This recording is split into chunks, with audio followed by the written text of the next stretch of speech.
Good morning, everybody. It is 7 a.m. on Monday, March 20th. Today in Baton Rouge, expect clear skies with a high of 61. Coming up on OTB, we have a new edition of Weekend Winners at 8 a.m. and Hold the Mayo joins the show at 9:15 for Spread Lines. You can follow today's show on Twitter, Instagram, and TikTok at OTB_ESPN or catch us on YouTube at the 104.5 ESPN channel and subscribe for daily content. Hour number 1 of Off the Bench, live from the Mercedes-Benz of Baton Rouge studio, starts now. Let we go! All-Star Toyota presents Off the Bench with Jacob Hester and T-Bob Hebert. Yeah! Off the Bench with Hester and T-Bob. Hey, they said I gotta come off the bench. All-Star Toyota presents Off the Bench with Hester and T-Bob. Yo.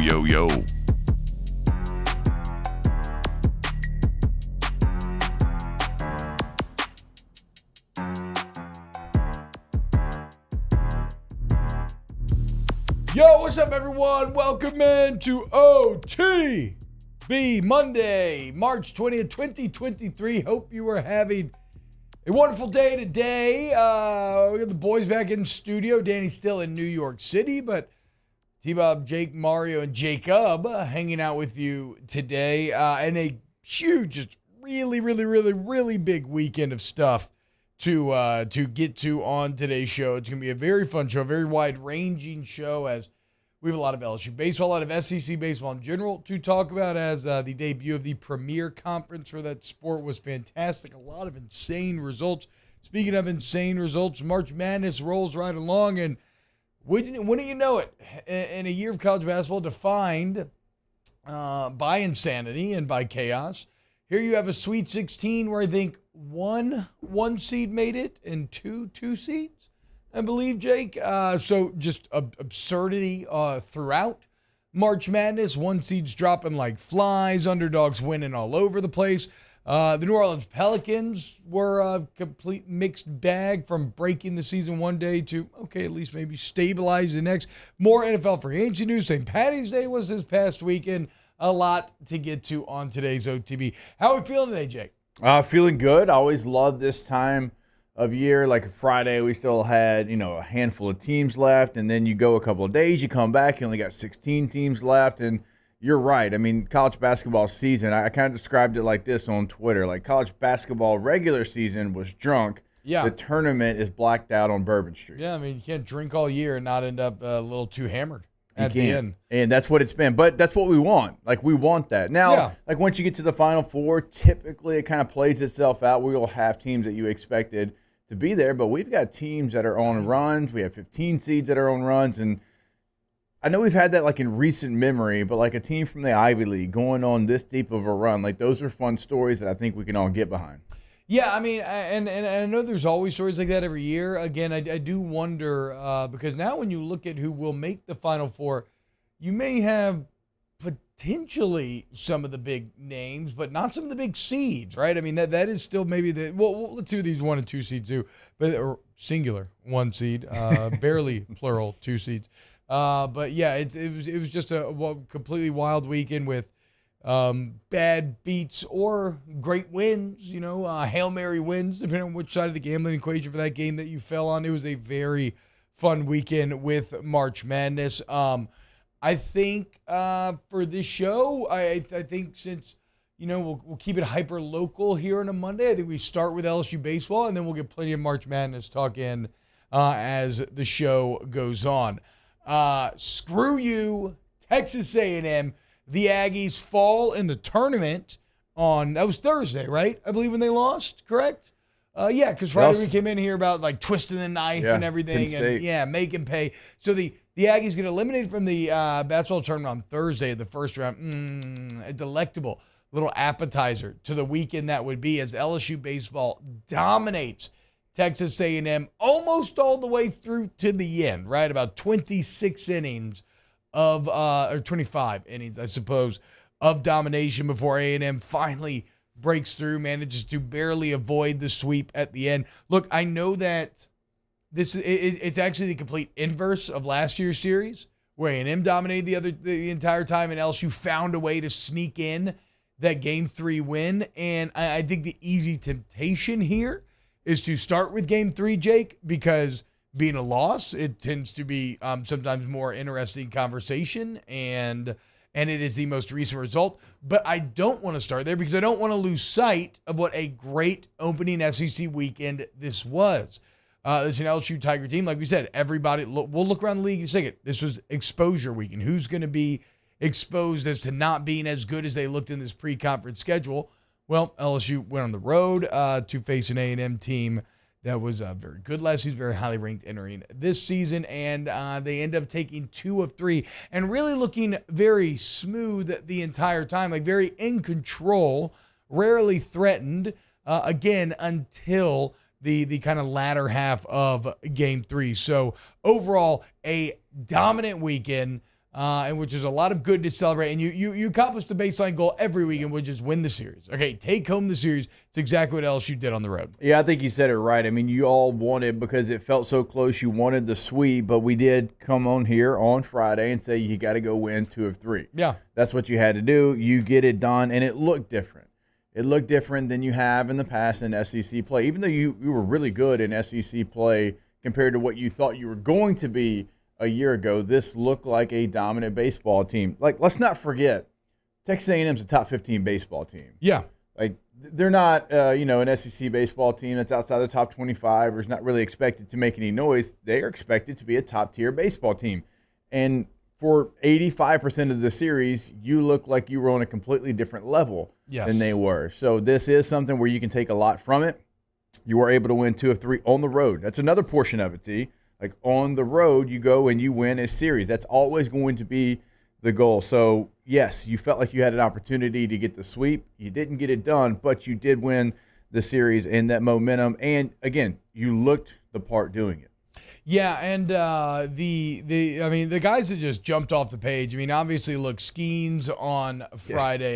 We got a little highlight package we can show later. Skeens is every bit the legend that he was promised to be. I mean, that is a true Friday night assassin, a warrior, not the person that you want to duel. That's like Achilles stepping out of the tent and just stabbing that giant dude in the neck and dropping him, right? Like he can go, you can send him out and he will go win you the battle. Skeens is absolutely fantastic. And then my other favorite part of the weekend, Jake, it's very simple. Now there's other things we get into, right? Like Pearson had a really strong weekend after kind of struggling. Yeah. You guys like Kling, who's kind of on the opposite, where after doing so well, he really struggled in his first SEC play. But kind of in the same vein as Skeens, the other guys jumped at me. It's the superstars, dude.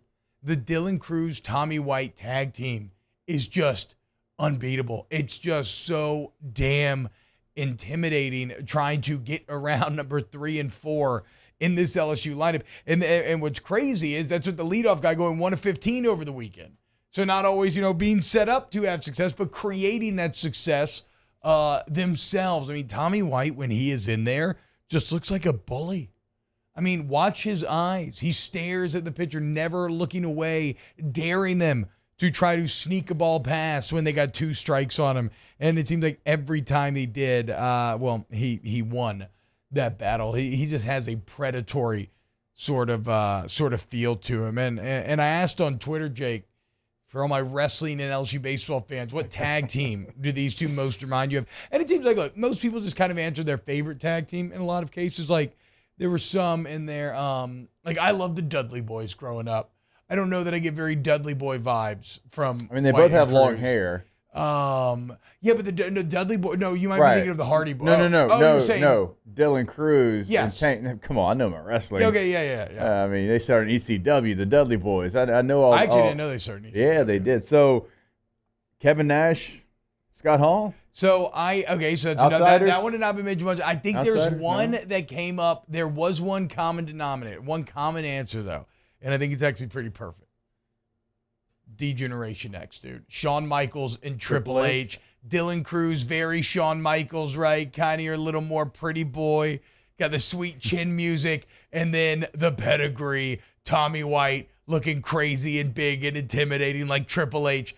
So this is a public call for Dylan Cruz and Tommy White to adopt the DX moniker. If you don't know what it is because y'all are so young, look it up and I expect to start seeing the D-Generation X celebration when doubles and home runs are I've hit. got 2 words for you. Yeah. No, we don't have to brand it like that anymore. It can just be an X. It can be a X Slam or something. Okay. I don't know. All right. I don't know if we can say what they used to say, but yeah, man. So that is my official word. That's if OTB agrees, we can carry the motion. I mean, That's my official word for who Tommy White Citizens and Dylan Bank Cruz should poll be question reminded. of the day. Like put like 3 or 4 tag teams. I agree. See where you can go. I Okay. agree. We'll come up. I have a long list thanks to a Twitter thread of other tag teams that we could throw in there as well. But I mean, look, those 2 guys, Jake, they're just so much fun. Like it's must-watch baseball when they're up to bat. It is, and you have protection this year as well, like for Dylan Cruz. There's no pitching around him, because if you do pitch around him, then Tommy White's going to make you pay, and that is such a luxury to have for LSU. And even look, Tommy White's got protection with Gavin Dugas, so that's to me is what's the difference in from a year ago.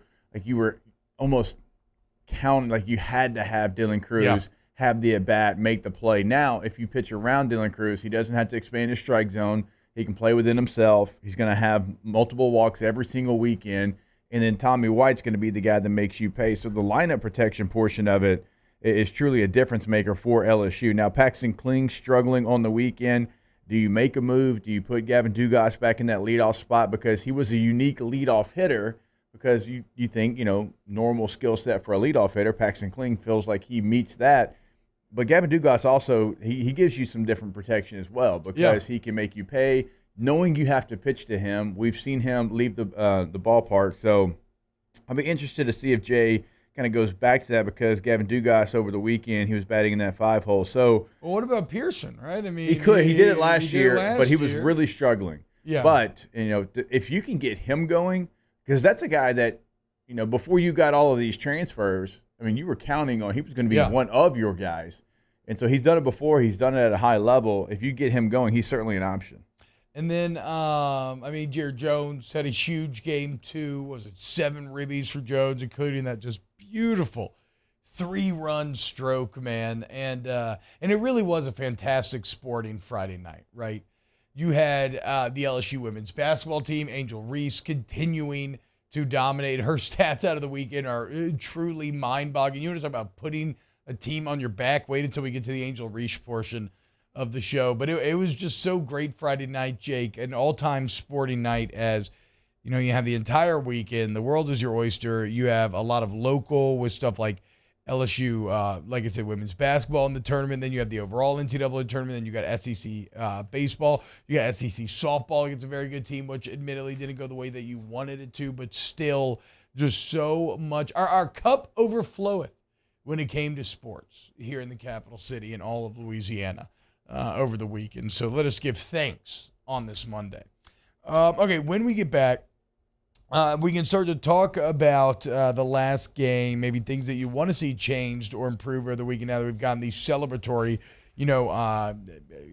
giving credit where it's due portion of the show over. And then I do want to look around the SEC real quick, Jake. We don't have to spend very long on it, but it is kind of crazy how the week 1 results worked out for SEC baseball this week. A lot of what like we said, it was exposure weekend. Yeah. And this is a classic overreaction Monday where we're going to use all these results to paint with a very broad brush. And I think it's going to paint a pretty interesting picture.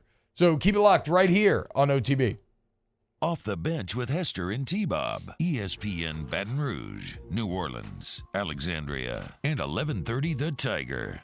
Get Gordon and get it done, okay? Get it done today with Gordon McKernan, injury attorneys. Again, any area code in Louisiana, here it's 225, and then you just do 888-88-88. And your problem's going to get ate up by G and his team, okay? And you want to join the G team.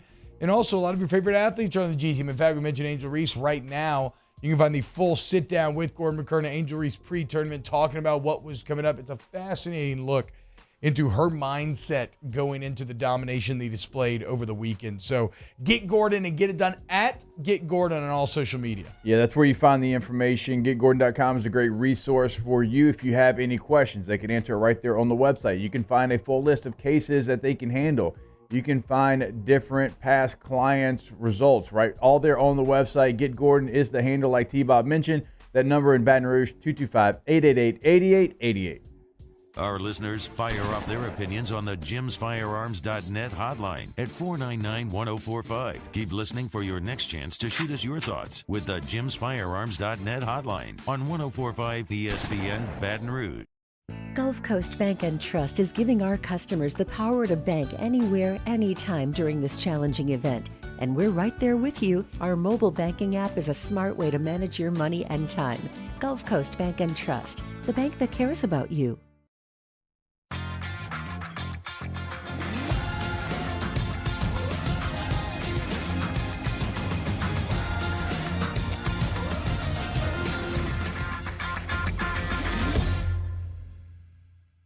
Gulf Coast Office Products is a nationally recognized Savin office equipment dealer based right here in Louisiana. Over 100 employees strong, Gulf Coast has the boots on the ground to support all vertical markets, from education, engineering, legal, and finance. With the latest in office technology, from desktop to production segment units, Gulf Coast and Savin have the perfect fit for you.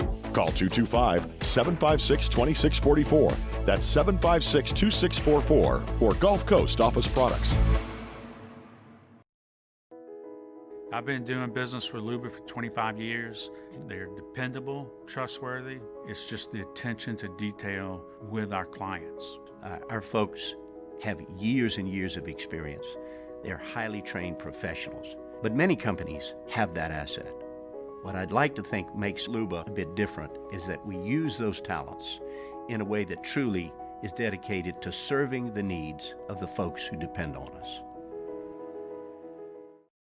At Ochsner, we know healing is a team sport.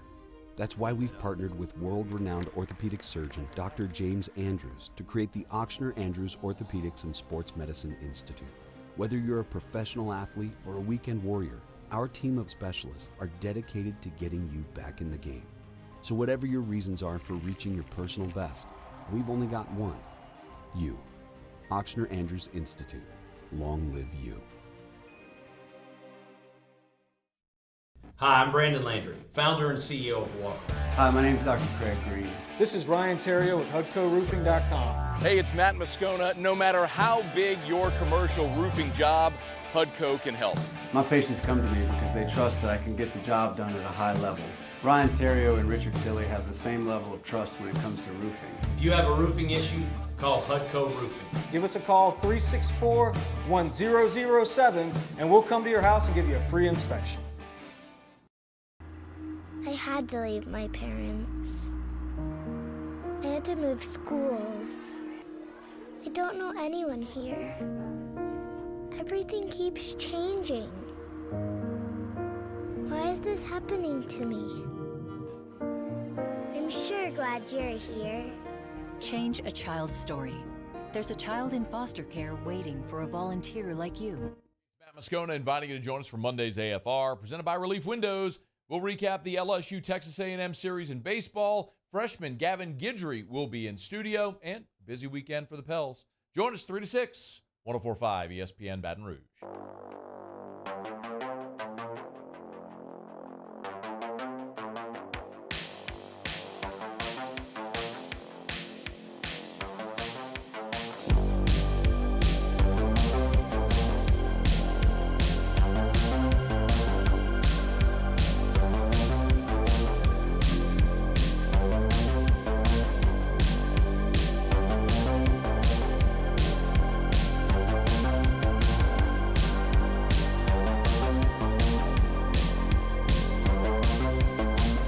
All-Star Toyota presents Off the Bench with Hester and T-Bob. ESPN Baton Rouge, New Orleans, Alexandria, and 1130 The Tiger.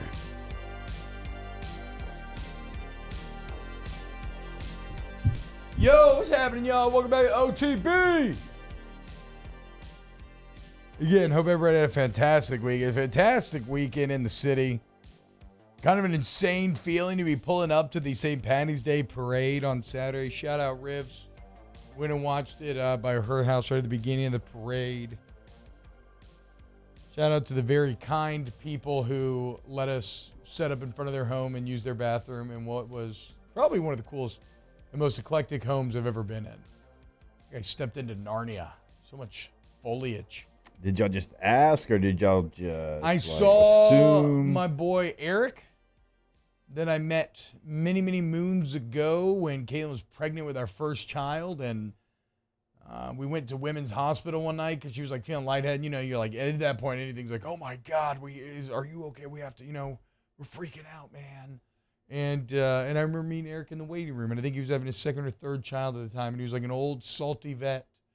Basically, the old shepherd watching me run around all crazy after my little lambs while he was just like, and his flock was under control. And so, whatever, I ended up seeing him, and he let us post up there. But yeah, obviously bathroom availability is always just crucial for parades. But what a wild thing it was pulling up to the parade and having literal sleet everywhere.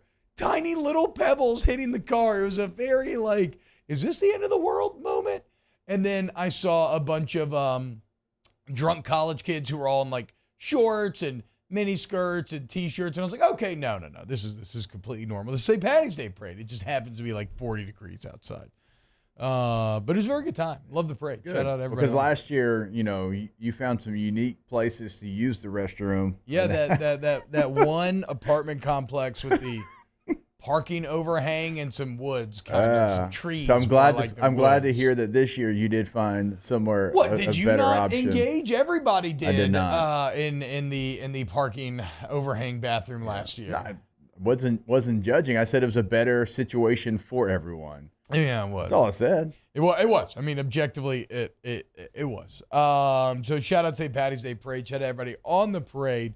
It's some very fun stuff. Shout out to Ric Flair float. Give me some cool stuff.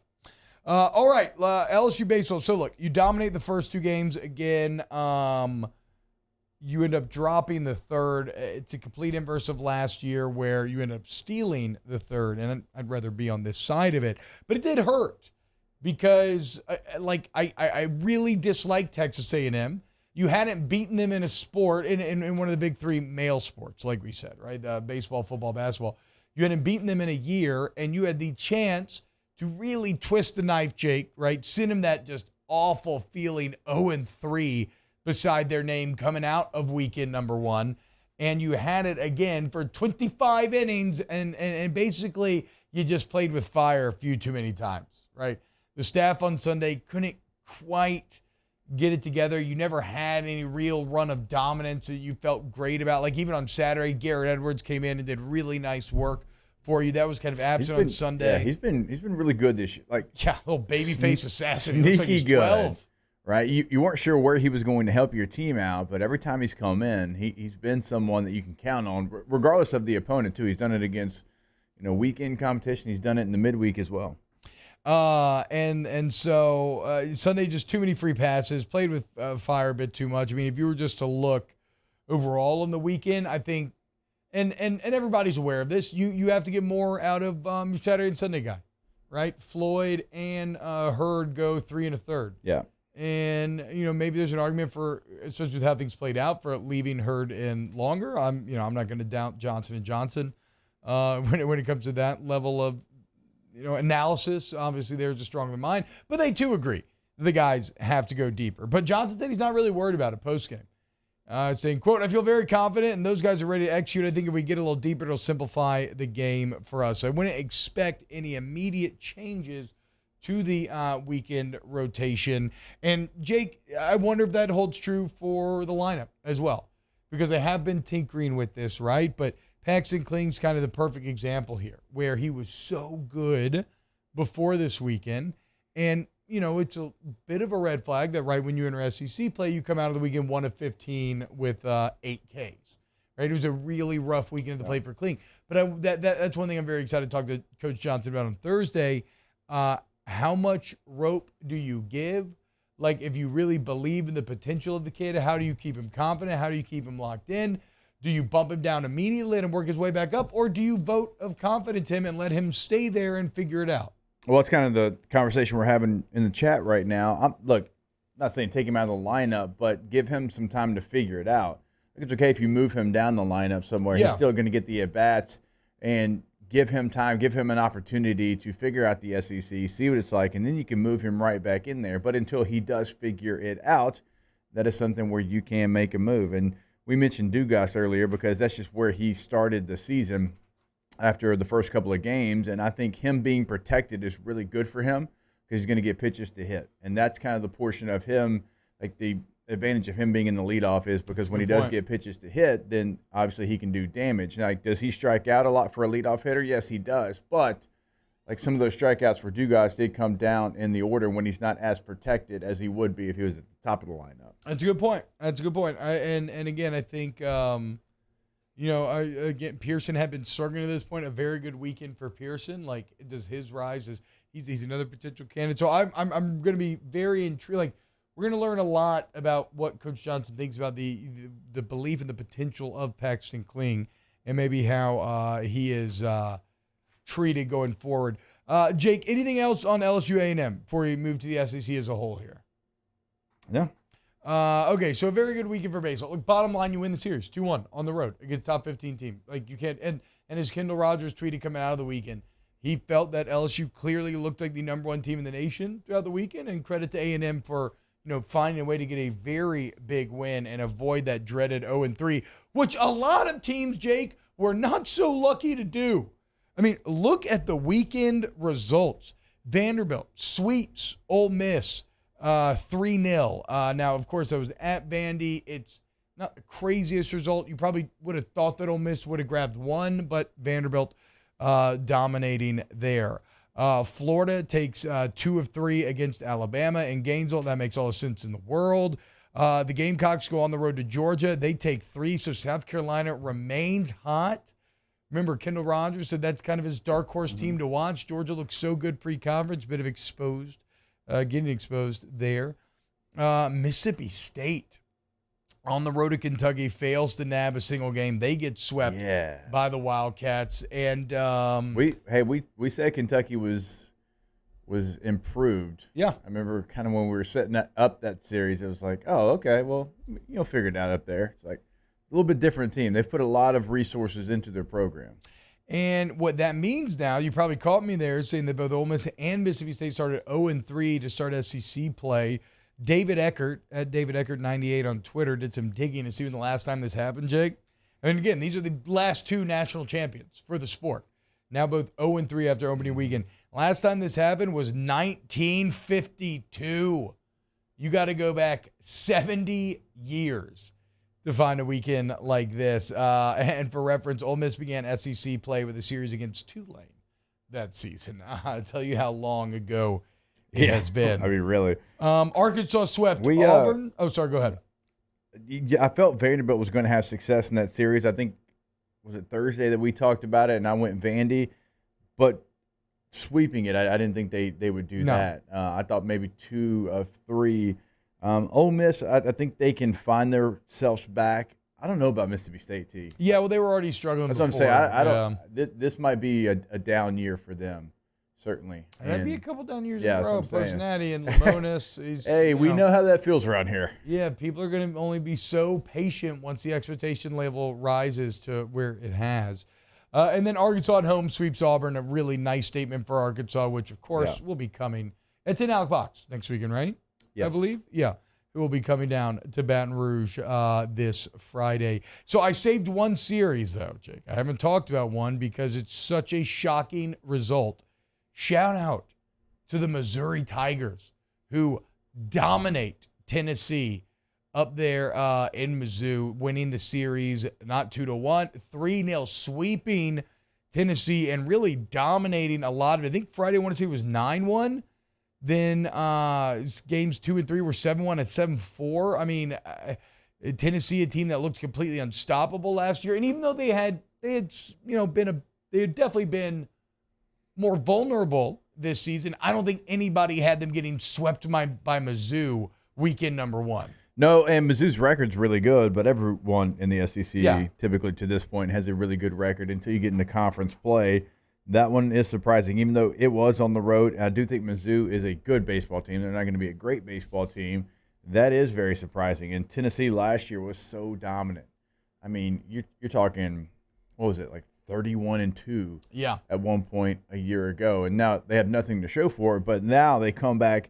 this year. They had those expectations. They did lose a lot, but you felt like they did a really nice job of recruiting in the transfer portal, and it's just not the same team right now. So we'll see what Tony Vitello can do. If he can get his team fired up, if he'll get kicked out of a game or two, I don't know. But it's a series that we were looking forward to maybe more than any when they came to Baton Rouge, and we'll see what that looks like now, because this Arkansas series, with the way that they dominated Auburn, looks more important currently. I mean, look, it's early on, but the Arkansas series is quite literally for control of the West.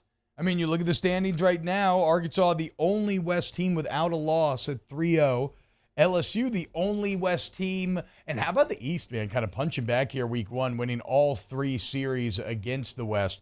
But LSU, the only other team with a winning conference record, as Alabama's 1-2, A&M 1-2, and then Auburn, Mississippi State, and Ole Miss all sitting there at 0-3. We're on the opposite side. You got Kentucky, Mizzou, South Carolina, and Vandy all at 3-0. And then Tennessee at the bottom at 0-3. Just wild, wild stuff after one weekend of the SEC. Cannot wait to see what happens to the D1 rankings after this weekend. Going to be vastly different, I would imagine. Ryan Brack, who was very nice to meet on Thursday when we did our March Madness kickoff, says Tony Vitello getting tossed was a bonus. Oh, I didn't see that. That's excellent. Excellent. I love that.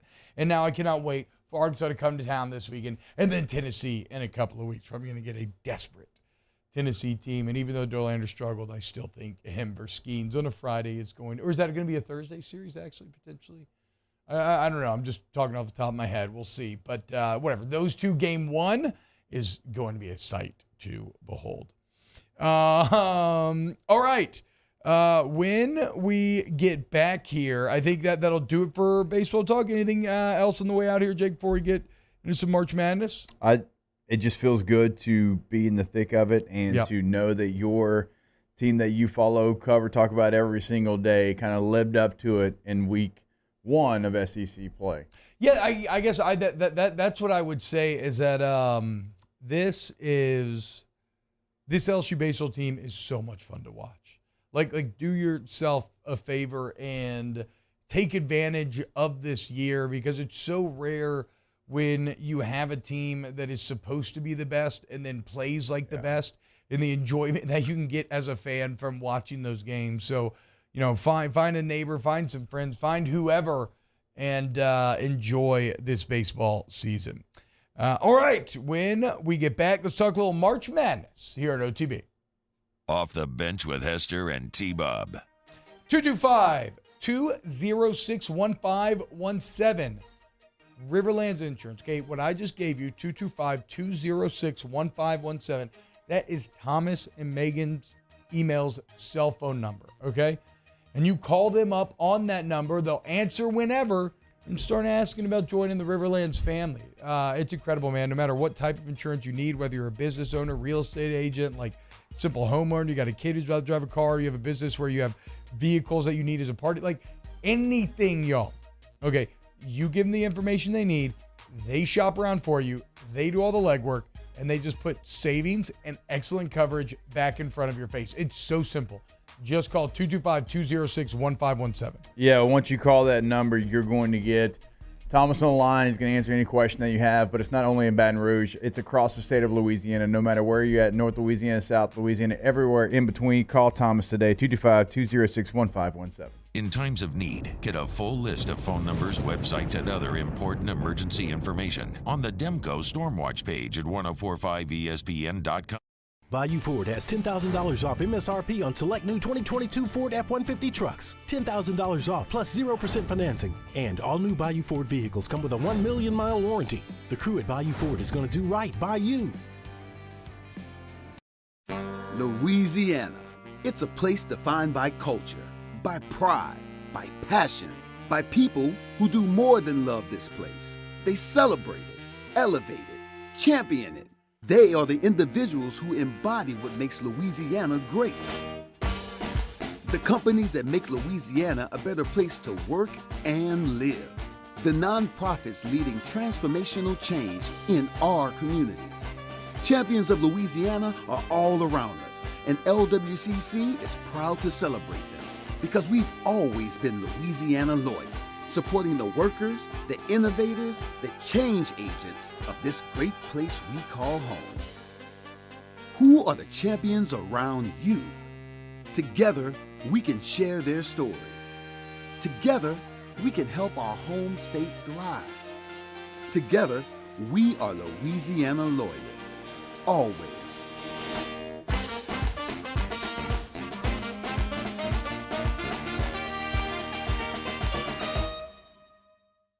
Gulf Coast Office Products is a nationally recognized Savin office equipment dealer based right here in Louisiana. Over 100 employees strong, Gulf Coast has the boots on the ground to support all vertical markets from education, engineering, legal, and finance. With the latest in office technology, from desktop to production segment units, Gulf Coast and Savin have the perfect fit for you. Call 225-756-2644. That's 756-2644 for Gulf Coast Office Products. I've been doing business with Luba for 25 years. They're dependable, trustworthy. It's just the attention to detail with our clients. Our folks have years and years of experience. They're highly trained professionals. But many companies have that asset. What I'd like to think makes Luba a bit different is that we use those talents in a way that truly is dedicated to serving the needs of the folks who depend on us. At Auctioner, we know healing is a team sport. That's why we've partnered with world-renowned orthopedic surgeon Dr. James Andrews to create the Auctioner Andrews Orthopedics and Sports Medicine Institute. Whether you're a professional athlete or a weekend warrior, our team of specialists are dedicated to getting you back in the game. So whatever your reasons are for reaching your personal best, we've only got one: you. Auctioner Andrews Institute. Long live you. Gulf Coast Bank and Trust is giving our customers the power to bank. Join me, Jimmy Ott, Charles Henniger, for the Monday edition of Game Time. We're live at the Cook Hotel and Conference Center on campus at LSU, recapping all the madness. It's Game Time, 6 to 8 p.m. Monday on 104.5 ESPN Baton Rouge.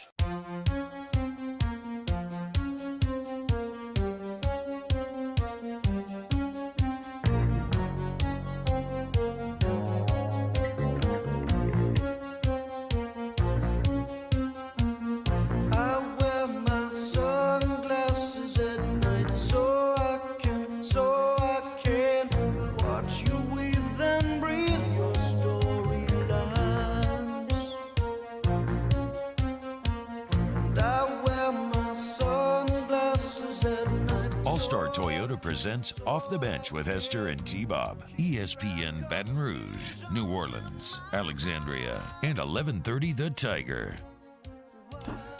And just like that, the Sweet 16 is set. You got number 4 seed UConn against 8-seeded Arkansas. Musclemen. Looking good. Looking muscly. Continuing to get it done. Looking for a third Elite Eight in a row. You got the 2 seed, one of the only 2 seeds, UCLA against your team, Jake. Number 3, Gonzaga. Is that the most chalky matchup of the Sweet 16, actually? I believe it is. I think it is. No, you also have Texas Xavier as a 2-3. Yeah, Xavier's not good. You got 4-seeded Tennessee against 9-seeded FAU. 3-seeded Kansas State, who it feels like Jerome Tang's like one of like the tournament favorites so far in terms of guys that I'd never really, because I don't watch like college basketball, right? I'd never heard of before, but now the country's fallen in love with. Jerome Tang, longtime assistant for Scott Drew at Baylor, has had a really nice run. I mean, all season long. And when they beat Kansas earlier in the year, it was in overtime. It was in Manhattan, and the fans at K-State were chanting FKU. And he stopped. Like he stopped. He give me a microphone. He's like, it's not about them. It's about us. Oh, we're not going to give them that. It's about us. Okay, Jerome. So then he starts going KSU. Oh, okay. And then so it's kind of a cool moment. And everybody's like, why would he stop? He's like, because it's not about them. I like that. It's about us celebrating. So he's been fun to watch all year long. Well, yeah, and he is very crowd. Like now I've seen all the videos of him like dancing and everything. Seems great with the crowd, but I've never heard of that. I don't think. The coach stopping at mid-game and guiding. No, it was after the game, after they won. After the game, but yeah, coaching the crowd like that. But Jerome Tang now runs into, Mr. March himself, Tom Izzo, who just, look, and after a weekend that saw 7 of the 8 Big Ten teams lose, sometimes in embarrassing fashion. Michigan State and Izzo continue to do what Izzo tends to do in March and win. Maybe not, again, all the way to the Natty, but doing better than you think he should have done. You got the lone 1 seed remaining, Houston, going against a Miami team that I feel like a lot of people had counted out, Jake. And now they find themselves in the Sweet 16. I don't know if it was counted out. They just play so chaotic. Yeah. It's organized chaos. That's who they are. There's no, like when you play Syracuse and it's like, okay, you're going to play the zone. Or when you play certain teams and Gonzaga's got this high-paced offense, but there's a rhyme and a reason to it. Miami, there's not. It's like we're going to grab the ball. As soon as it gets into our hands, we're going to press, we're going to go fast, and we're going to see what happens. And so I think a lot of people, just didn't know how that was going to translate to the tournament. Even though they're a good basketball team, they like the Florida State game where they were up 21 and they lost because of it, because it's the only style they know how to play. So, like, they don't back off at all. But, I mean, it's correlated pretty nicely as the Sweet 16 is now with them, and they have a matchup that's going to be interesting. Hurt coming in as well, and then has he played well? Why am I blanking on his name right now? And also, Houston's Sasser was out too, so you're getting teams that are getting healthy now. With Houston and the style of defense they play, it doesn't feel like that chaotic energy is going to last much longer, but we'll see. And then one of Jake's favorites pre-tournament, the Texas Longhorns, 2 seed. They're still alive. They got Xavier. You sound like you think Texas is going to take that one down. I do. You got the 1 seed. Oh, excuse me. I said only one seed left. I forgot about Bama. You're right. Apologies. You got the 1 seed Bama and the 5 seed San Diego State. Bama's path remains probably about as easy as you could find out there. And then maybe the most interesting in terms of underdogs that matchup, 6-seeded Creighton going against the 15-seed Princeton, who is just shooting lights out right now. So March Madness has indeed been mad, Jake. What were your biggest weekend number 1 takeaways? Oh, so, I mean, obviously, like, Fairleigh Dickinson, who wasn't technically supposed to even be in the tournament. Yeah, there was a technicality that they got it in because the team that won their regular season conference and conference tournament wasn't eligible for the NCAA tournament because it's a dumb rule. But Fairleigh Dickinson got in because of that. Yeah. So not only were they a 16 seed, they were as 16 seed as you possibly could be. They're a 17 seed. Yes, basically. And so for them to get a victory. Now, Purdue was probably the one that everybody had going out, maybe even in the second round on the Memphis FAU winner, but still one of the greatest upsets in March Madness history, just because that team wasn't even supposed to be there. Well, it's right. It's obviously only the second 16-1, but what I like, Jake, is who beat Virginia back in the day? Was it UMBC. Okay, UMBC.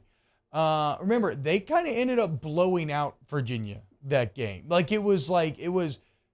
20 of them. Yeah, Virginia just got in a death spiral, and could not pull out. I thought that was the only way a 16 could be to 1, right? Like, I thought if it was a close run thing, that in the end, like we've seen so many times, the talent of the superior team would lean, and eventually break through. So for it to be the battle that it was throughout, and for Fairleigh Dickinson to just, objectively just straight up win against a pretty, like when you're going back and forth was maybe the most absurd part about it. And their coach called it. Yeah, I did love that. That's a great, a great clip.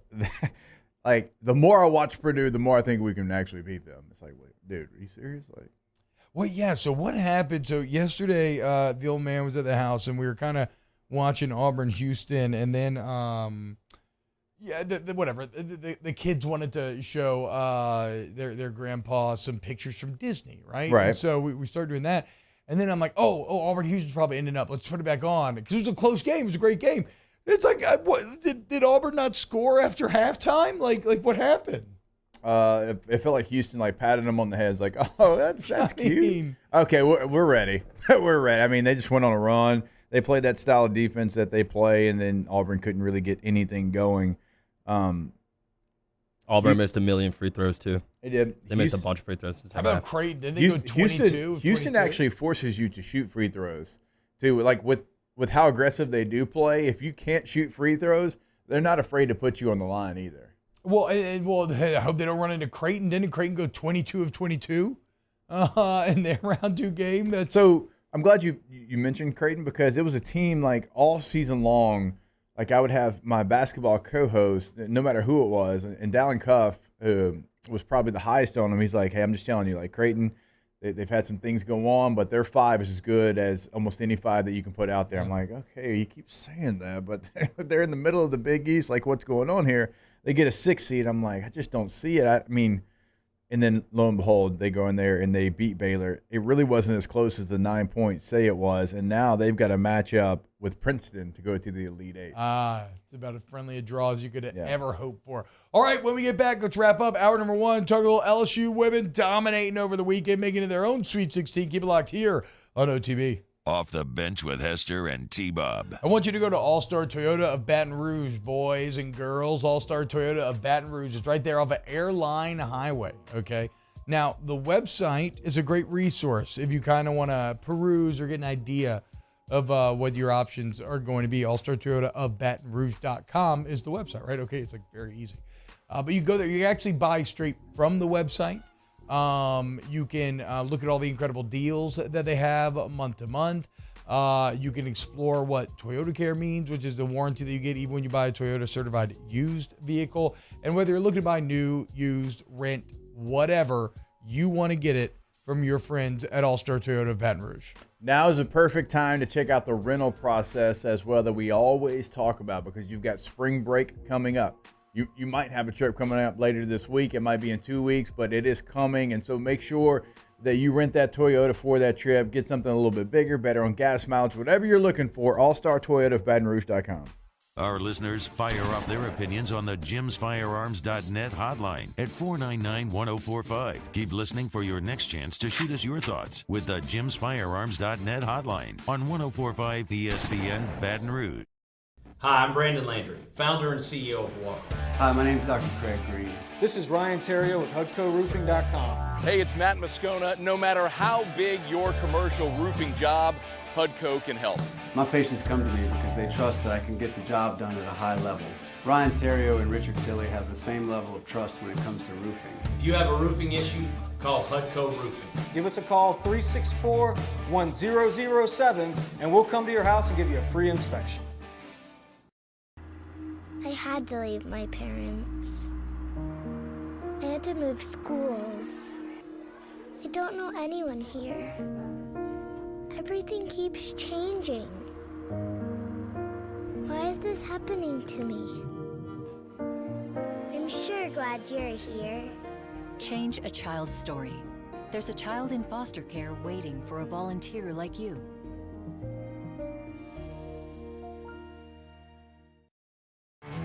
There it is, the extra mile, on the border of expected and extraordinary for those willing to go further, like vans customized for work or play, with safety and tech to keep you connected, supported by a 5-star sales, service, and finance team, and backed by the 1-star you know.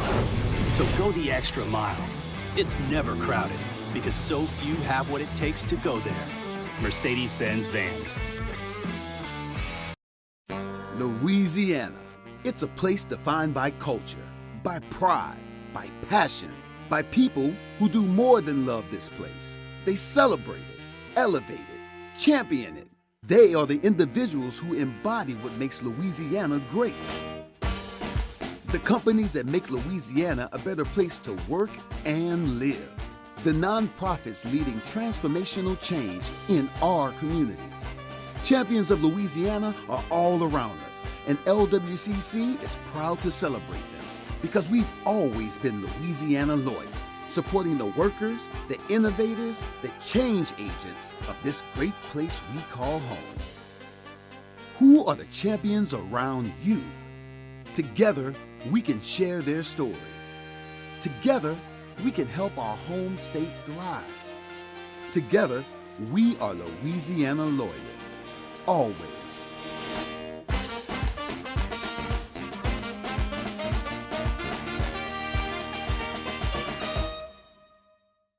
Gulf Coast Office Products is a nationally recognized Savin office equipment dealer based right here in Louisiana. Over 100 employees strong, Gulf Coast has the boots on the ground to support all vertical markets, from education, engineering, legal, and finance. With the latest in office technology, from desktop to production segment units, Gulf Coast and Handicraft. Join us for the Monday edition of Handy Time. We'll have a full weekend of NCAA tournament reaction to recap, plus LSU's opening SEC series at Texas A&M. Handy Time, noon weekdays, 104.5 ESPN Baton Rouge.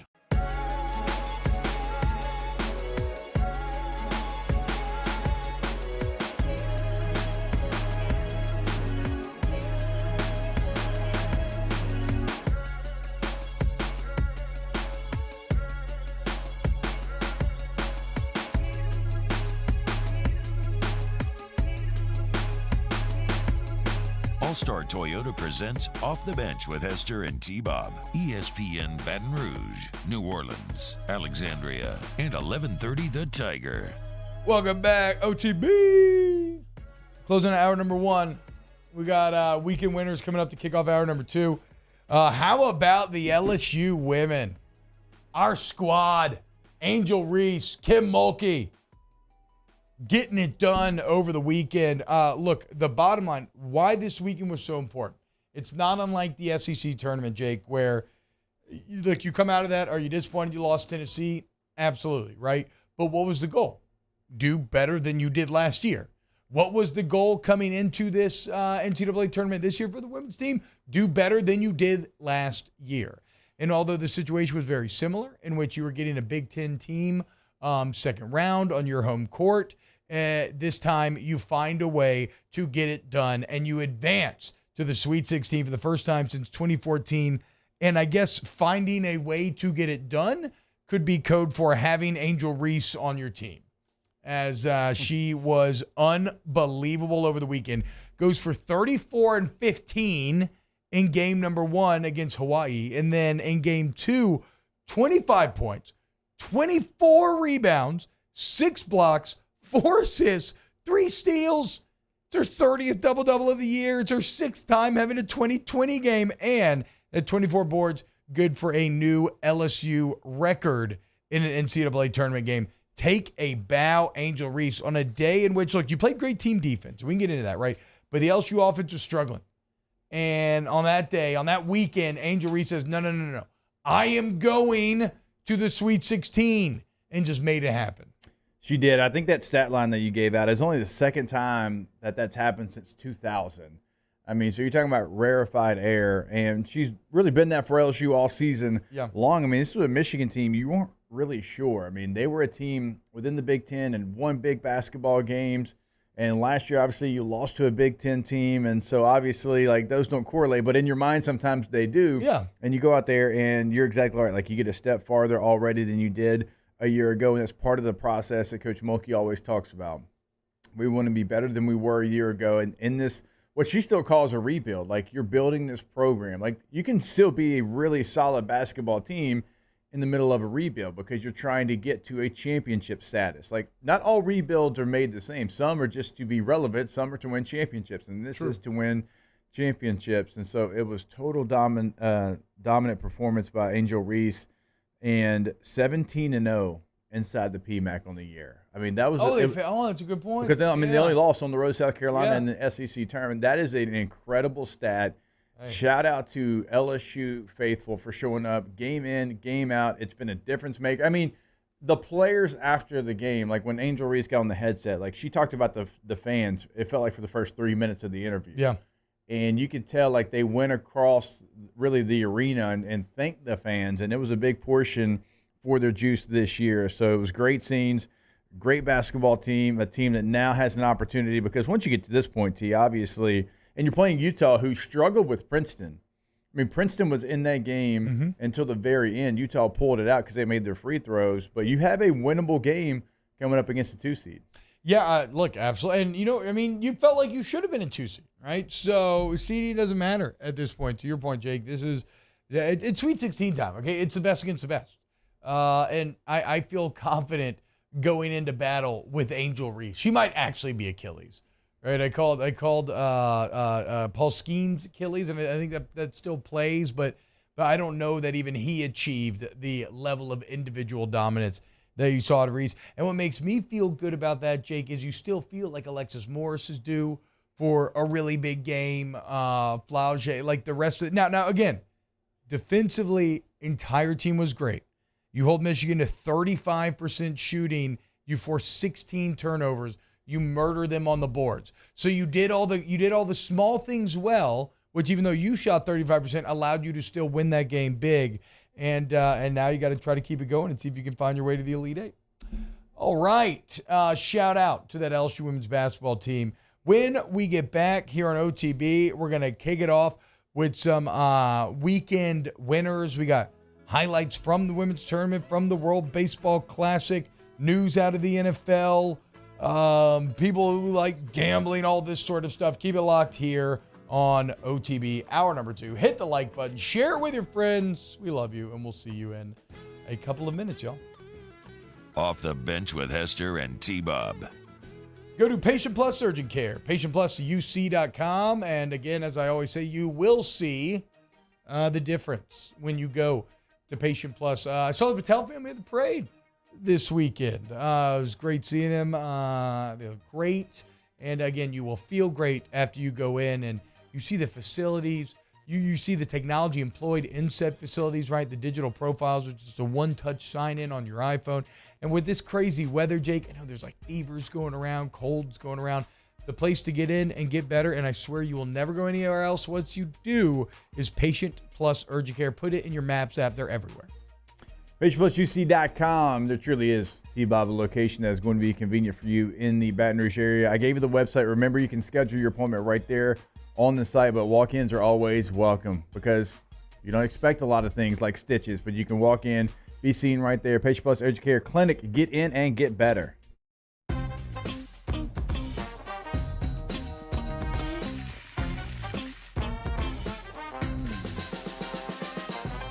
The best kept secret in town is out. Discover Tallulah at the Renaissance Hotel on Bluebonnet. I've been doing business with Luba for 25 years.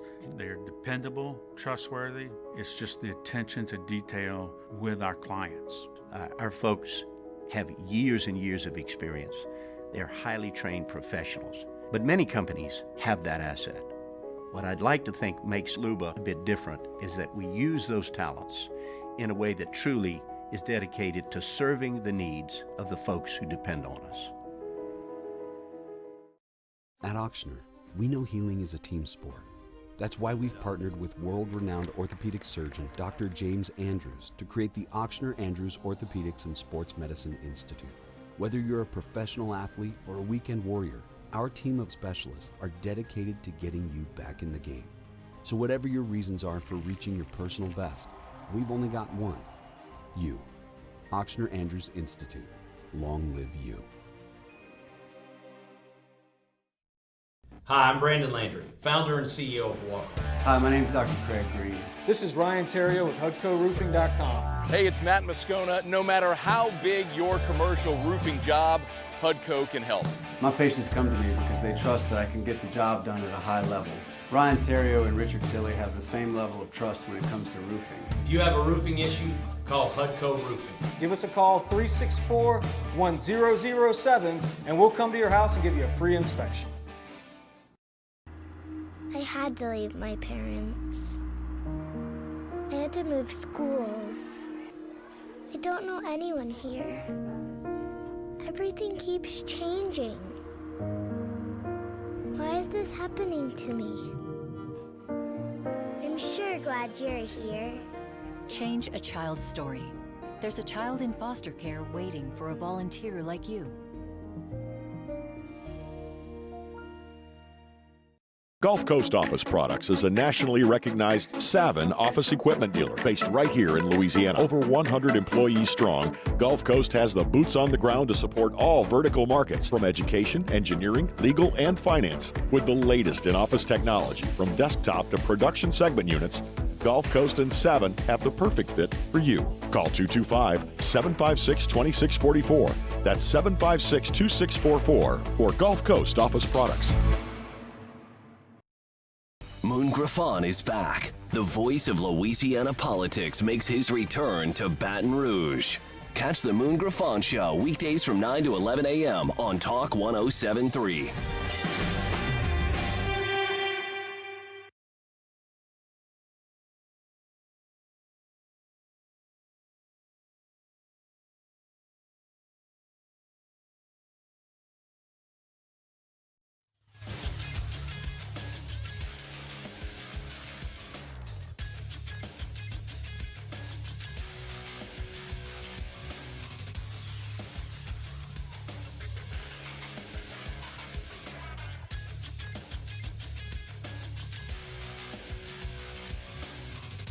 Good morning, everybody. It is 8 a.m. on Monday, March 20th. Today in Baton Rouge, expect clear skies with a high of 61. Coming up on OTB, we have a new edition of Weekend Winners coming up next, and Hold the Mayo joins the show at 9:15 for Spread Lines. You can follow today's show on Twitter, Instagram, and TikTok at OTB_ESPN, or catch us on YouTube at the 104.5 ESPN channel and subscribe for daily content. Hour number 2 of Off the Bench, live from the Mercedes-Benz of Baton Rouge studio, starts now. All-Star Toyota presents Off the Bench with Jacob Hester and T-Bob Hebert. Yeah. Off the Bench with Hester and T-Bob. Hey, they said I got to come off the bench. All-Star Toyota presents Off the Bench with Hester and T-Bob. Yo, yo, yo.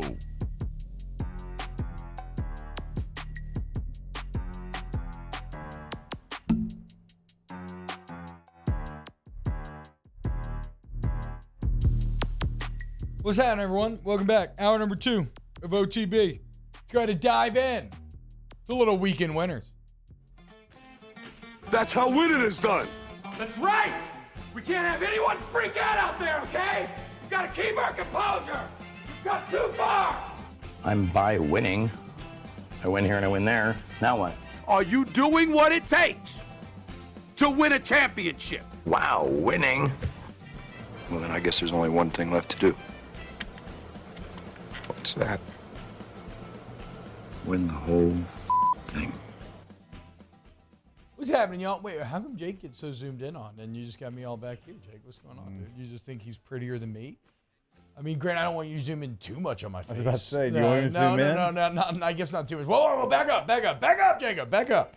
If you're watching on YouTube.com/1045 ESPN, we're breaking it. Jacob, is this your first official? Did you just give me a thumbs up? This is your first official video production solo day? Hell yeah, man. You're doing a great job. Now, this is going to be the biggest test yet. He was trying to help you out. It's a lot of live. Whoa, relax. That's offensive. Okay. Pump the brakes there, cowboy. I was about to say, what was it? Yeah. Pull back. Whoa. Yeah. Whoa.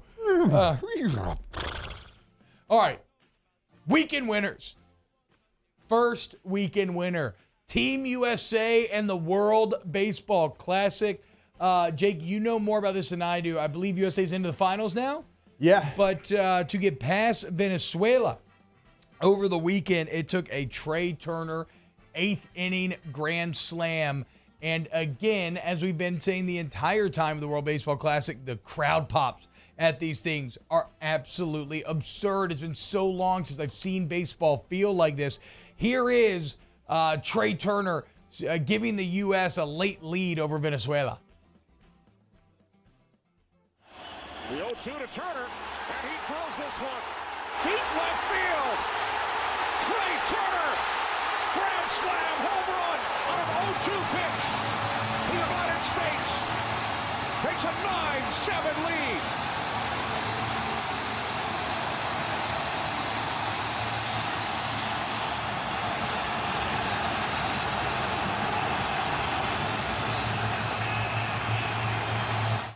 I mean, it's just incredible, dude. The whole team rushing out of the dugout. The crowd, it feels almost like a soccer crowd. Yeah. The World Baseball Classic feels like the most relevant and best thing to happen to baseball in years. And look, I know it's not all roses, right? I mean, there's a lot of Astros fans in this listening audience, and they had to witness Jose Altuve break his thumb and now be out for a indeterminate amount of time. Of course, Mets fans lost Edwin Diaz for the entire year after he tears his patellar tendon. But when I look at what it means to the sport as a whole, these are just, it's almost like blood sacrifices. They have to be made because the World Baseball Classic, again, is the coolest thing that baseball has done in forever. And what a smooth swing from Turner there. Yeah, it's probably why he got $300 million from the Phillies. Oh, that makes sense. It's like the World Cup in soccer. Like, typically, if you're not trying to play it in a place where you're having to play it in the wintertime because of the heat there in Qatar, it's the same thing. Like, it leads into your season.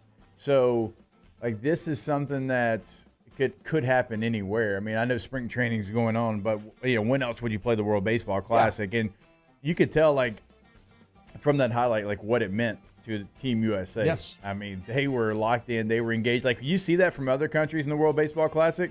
Like, it was really refreshing to see that from Team USA. You can tell what that means to them. And so, like, that was a big win against a club in Venezuela that has a ton of major league players. I mean, almost every one of those guys is a major league guy. So. Well, and then also, this is not, an end-all, be-all metric, but there is some crazy tweet out there about how Bryce Harper's amazing home run to send the Phillies into the World Series, I think, has about 3 million views.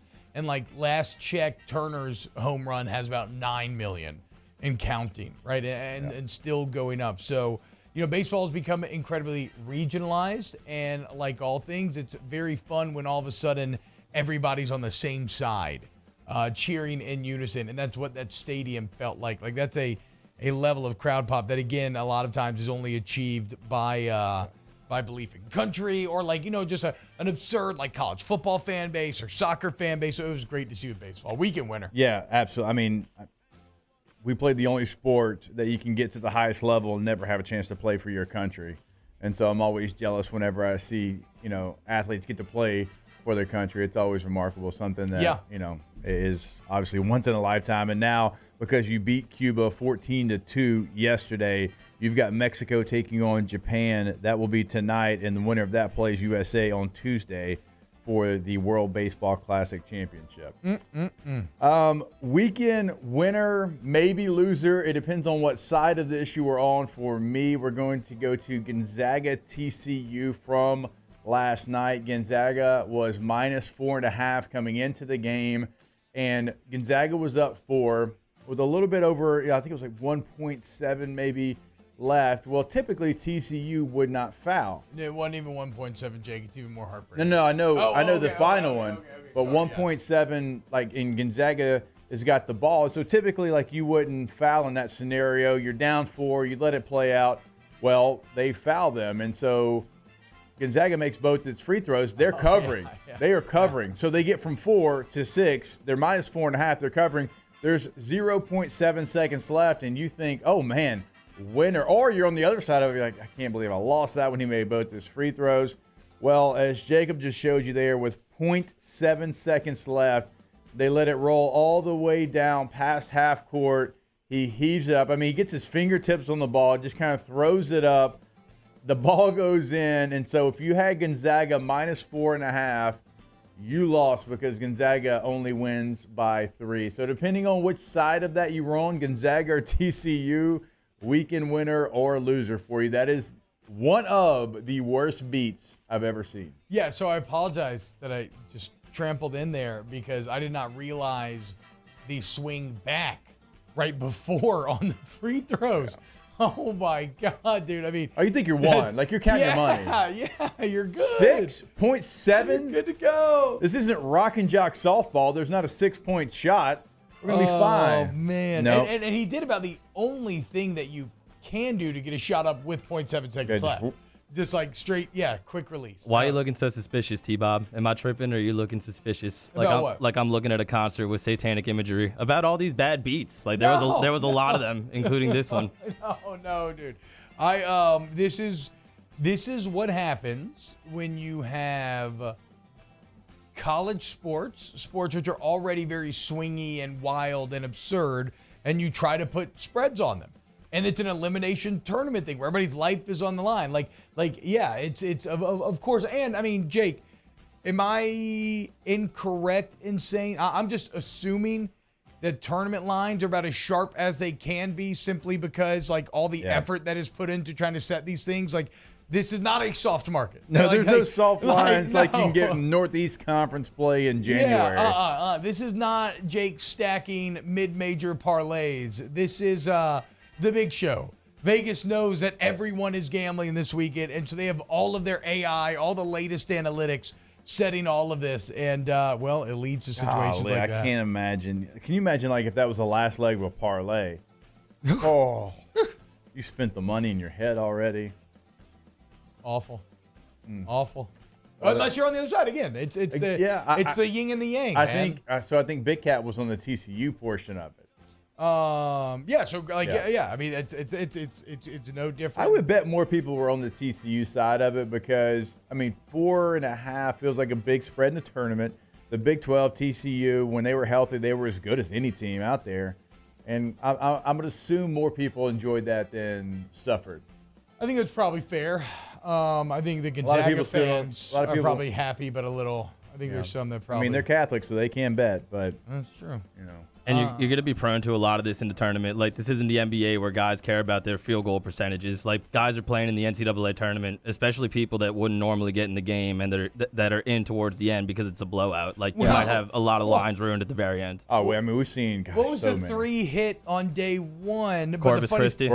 Yeah, but the funniest part about it is the walk-on who's in the game is playing incredible defense. Yes. Yeah. Like, nobody's playing defense on that guy. Right. In that game, the walk-on's like in his face, hand up, like glued on him, and he just hits an incredible 3 that means nothing. The guy who hit the 3 is Willie Green's son. Oh, that's right. It's Willie Green's stepson. That's right. Mario pointed that out. Good call, Jacob. All right. Mario, you got a winner? I got a weekend loser. Kentucky basketball. I feel like they're underachieving a little bit as of late. They did go to the Elite 8 back in 2019, but since then, 9-16, didn't make the tournament in 21. Last year, they lost to St. Peter's. Shout out. And yesterday, they lost to Kansas State, who before the season was picked last in the Big 12, and they almost lost to LSU. So I feel like Kentucky's down right now. Yeah. 3-seed Kansas State. Disrespectful to Kansas State, but I agree with you on Kentucky. If you're a senior at Kentucky, feel down, though. You won 1 tournament game in your 4 years, but Kansas State's really good. Yeah, no, for sure. But Kentucky fans are like, they're in it right now. Oh yeah, for sure. They're in the downfall of an empire, and it is hurting them. Since Calipari signed that lifetime contract in 2019, he's 2-5. Now I will say this: his overall NCAA record, Jake, I still think is the best of any active coach. Like it's really his tournament record is pretty absurd. But has he lost a little bit? Like, did one and done become done with transfer portal and the ability to kind of cultivate upperclassmen again? I mean, I guess they had upperclassmen on this team. You know how to explain it better than I do.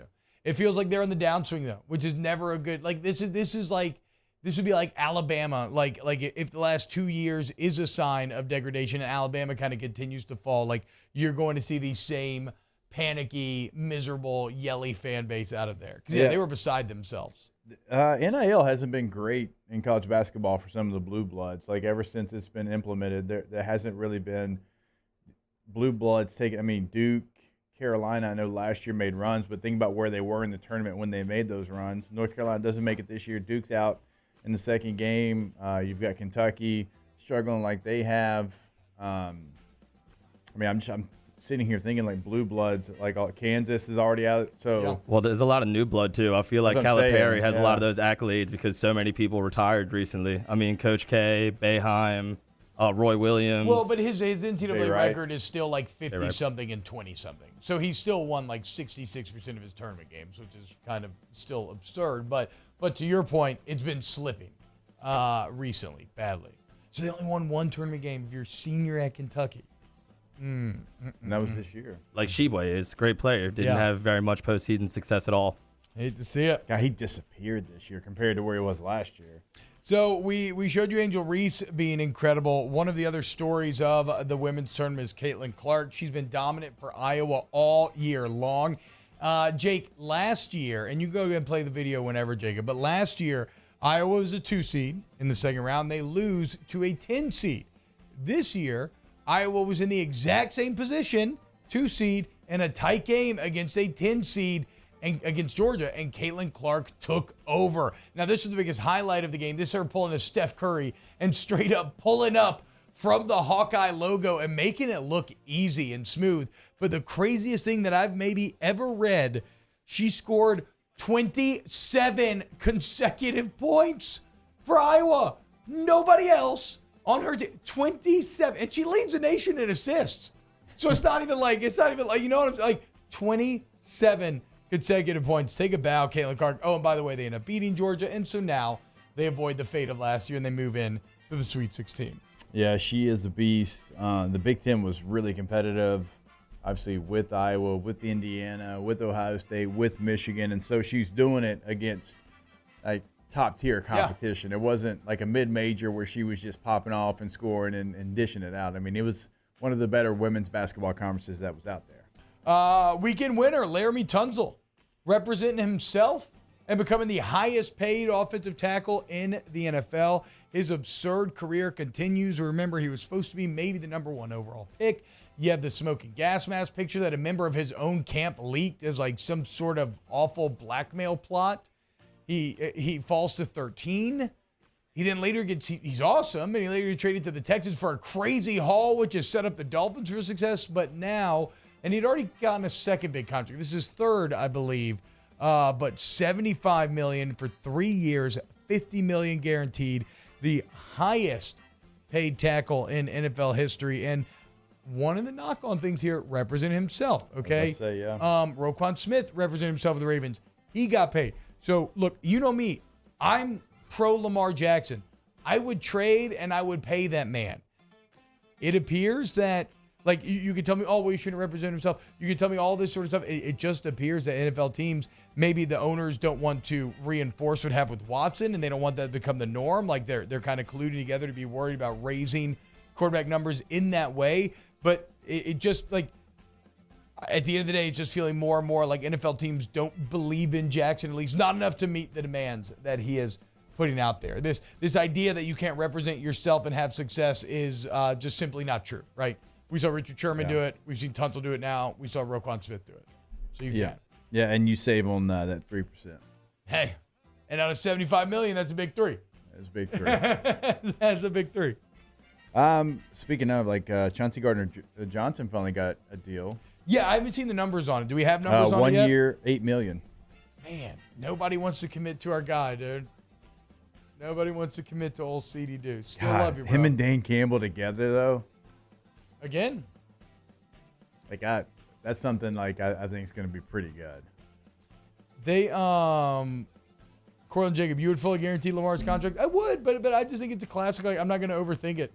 He has an incredible record as a starter. I would rather bet on Lamar Jackson and lose in that way than bet on like a random college quarterback and lose in that way. But you know, NFL owners do not feel the same. I think whoever bets on Lamar Jackson, he is going to do everything he can to try to make you right. But we'll see if anybody actually ends up doing that. All right, Jake, do you have any more? I was just going to go Everton, but that would just be for me. They were down 2-1 to Chelsea, and they score basically in the 90th. I think it actually was in the 90th minute to tie it up. Get a massive, massive away point because they need every single point relegated? that they can possibly get because they're trying to stay in the Premier League. But, hey, if they were in the championship, I'd still root for them like they were in the Premier League because that's what you do. Yes. How do you watch That's what you do. Watch almost every game on ESPN. You can, the champion? Yeah. Okay. Yeah, because that's what you do. Like, you get a team and you support that team. Promotion, relegation, that should not matter. You should support that team, regardless of what league they're in. I'm going to get my final weekend winner. And the program director says, T-Bob's like, yeah, I'd spend someone else's money. That's literally what a GM does, dummy. Like, that the actual job description is spending someone else's money. So, yeah, I would. My final weekend winner, though, going to Jay Glazer. So this happened. It took me 53 years to find true love. For everyone out there, it's never too late. Because of my gray, I felt unlovable for 53 years, and as a result, I've sabotaged and pushed others away. So the gray gets you to do. Now, the gray here, he's not talking about gray hair, Jake. Jay is someone who, you would have never guessed this, right? Because Jay Glazer is incredibly successful. He's incredibly well-liked, right? Like, he's one of those guys, Jake, that he's the rare media member that NFL people love. Like, everybody likes Jay Glazer. People like to train with him. They like to hang out with him. And because of that, everybody thought, oh, man, this guy has the life, right? Well, he's come out recently, this past year or two, I'd say, and he's talked a lot about the mental health journey that he's been on. He suffers from horrible panic attacks, anxiety, all this sort of stuff. And he's done it all very publicly. And he's kind of found his way, and now it seems like he has found his love, and he just talks about how incredible the last couple of years taking this journey publicly, being honest and open with his mental health battles, how much growth and just goodness it has kind of led him to. And look, I'm someone who gets crazy panic attacks too sometimes, and it's awful and everything. And so it's just nice to see someone in such a spot of success, right, be so open with themselves, and then you see a positive benefit like this. So huge weekend winner to Jay Glazer there. Mazel tov. Congrats, dude. Slay, Jay. Slay, Jay. But I mean, yeah, how did he achieve that? How does everybody like him so much in the NFL, where you're supposed to be, where you're like busting out reports of like, you know, players being hurt and stuff? Like lose my number. Yeah, exactly. Oh yeah, isn't that what Aaron texted Shefty? Yeah. So good. Good try. And then Shefty said, "Thanks, Aaron. That's content, brother. I'm putting it out." And he did. When we get back, more OTB. Keep it locked. Off the Bench with Hester and T-Bob. ESPN Baton Rouge, New Orleans, Alexandria, and 1130 The Tiger. In times of need, get a full list of phone numbers, websites, and other important emergency information on the Demco Stormwatch page at 1045ESPN.com. Bayou Chrysler Dodge Jeep Ram has $10,000 off new 2022 Jeep Gladiators and $8,000 off new 23 Jeep Grand Cherokees. All new Bayou automotive vehicles come with a 1 million mile warranty. If you need sales or service, the crew at Bayou is going to do right by you. Gulf Coast Office Products is a nationally recognized Savin office equipment dealer based right here in Louisiana. Over 100 employees strong, Gulf Coast has the boots on the ground to support all vertical markets, from education, engineering, legal, and finance. With the latest in office technology, from desktop to production segment units, Gulf Coast and Savin have the perfect fit for you. Call 225-756-2644. That's 756-2644 for Gulf Coast Office Products. All right, let's say ah.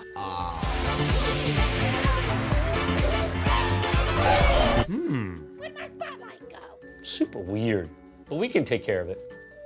Get in and get better at Patient Plus. Louisiana. It's a place defined by culture, by pride, by passion, by people who do more than love this place. They celebrate it, elevate it, champion it. They are the individuals who embody what makes Louisiana great. The companies that make Louisiana a better place to work and live. The nonprofits leading transformational change in our communities. Champions of Louisiana are all around us, and LWCC is proud to celebrate them because we've always been Louisiana loyal, supporting the workers, the innovators, the change agents of this great place we call home. Who are the champions around you? Together, we can share their stories. Together, we can help our home state thrive. Together, we are Louisiana loyal. Always.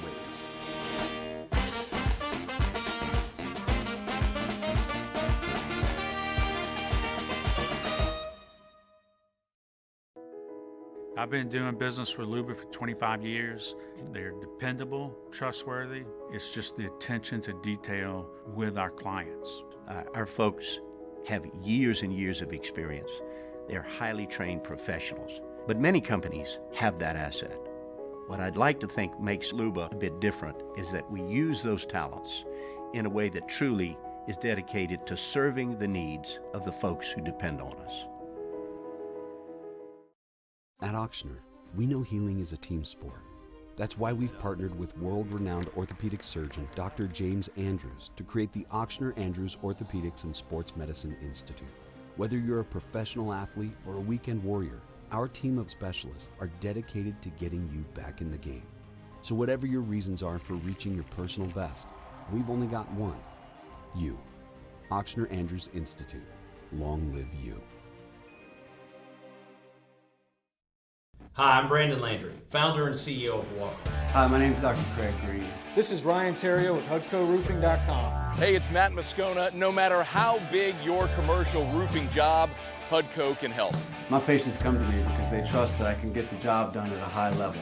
Ryan Terrio and Richard Tilley have the same level of trust when it comes to roofing. If you have a roofing issue, call HUDCO Roofing. Give us a call, 364-1007, and we'll come to your house and give you a free inspection. I had to leave my parents. I had to move schools. I don't know anyone here. Everything keeps changing. Why is this happening to me? Join for a Monday edition of the Hunt Palmer Show. Reaction to the madness and LSU's trip to College Station. Hunt Palmer Show, 1 to 3 weekdays, 104.5 ESPN, Baton Rouge.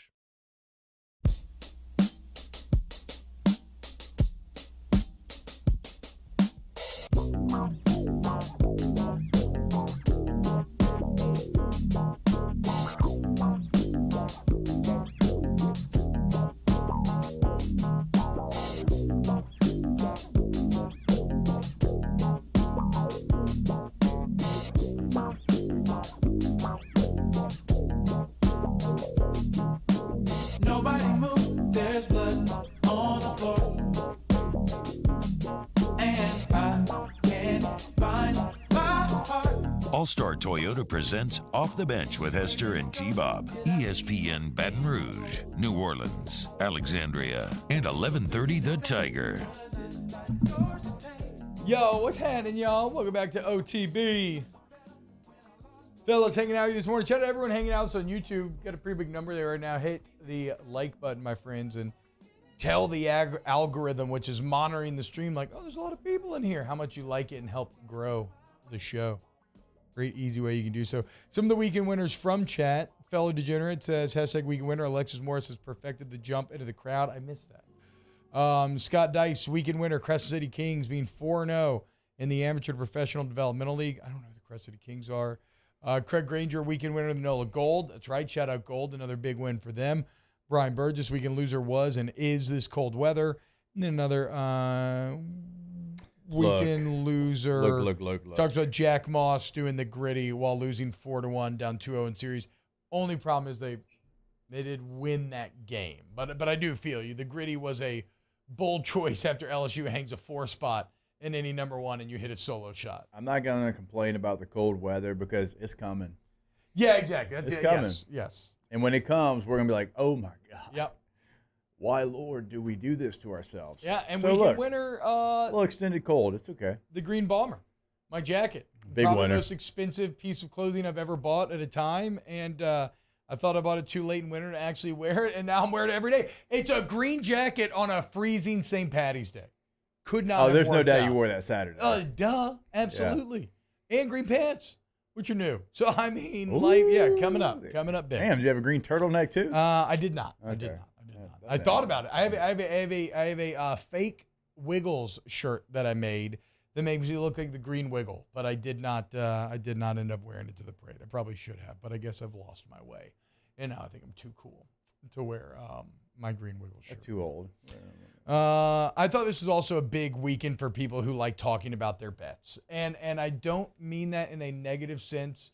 Normally I do make fun of that because nobody cares about your bets, but during March Madness, there is a wonderful kind of pop culture commonality where it is kind of interesting and people enjoy it. And so, yes, if you had a bad beat or a great win this weekend, feel free to tell your friends about it. Just know, though, that in their head, they're not really listening to you. They're just waiting to tell their story about their bad beat or big win from over the weekend. We say that, but like there's a lot of companies that have like bets that are very successful based off bad beats. Like SVP and Stanford Steve, one of the best segments in TV is bad beats. That is one of the absolute best. Yes.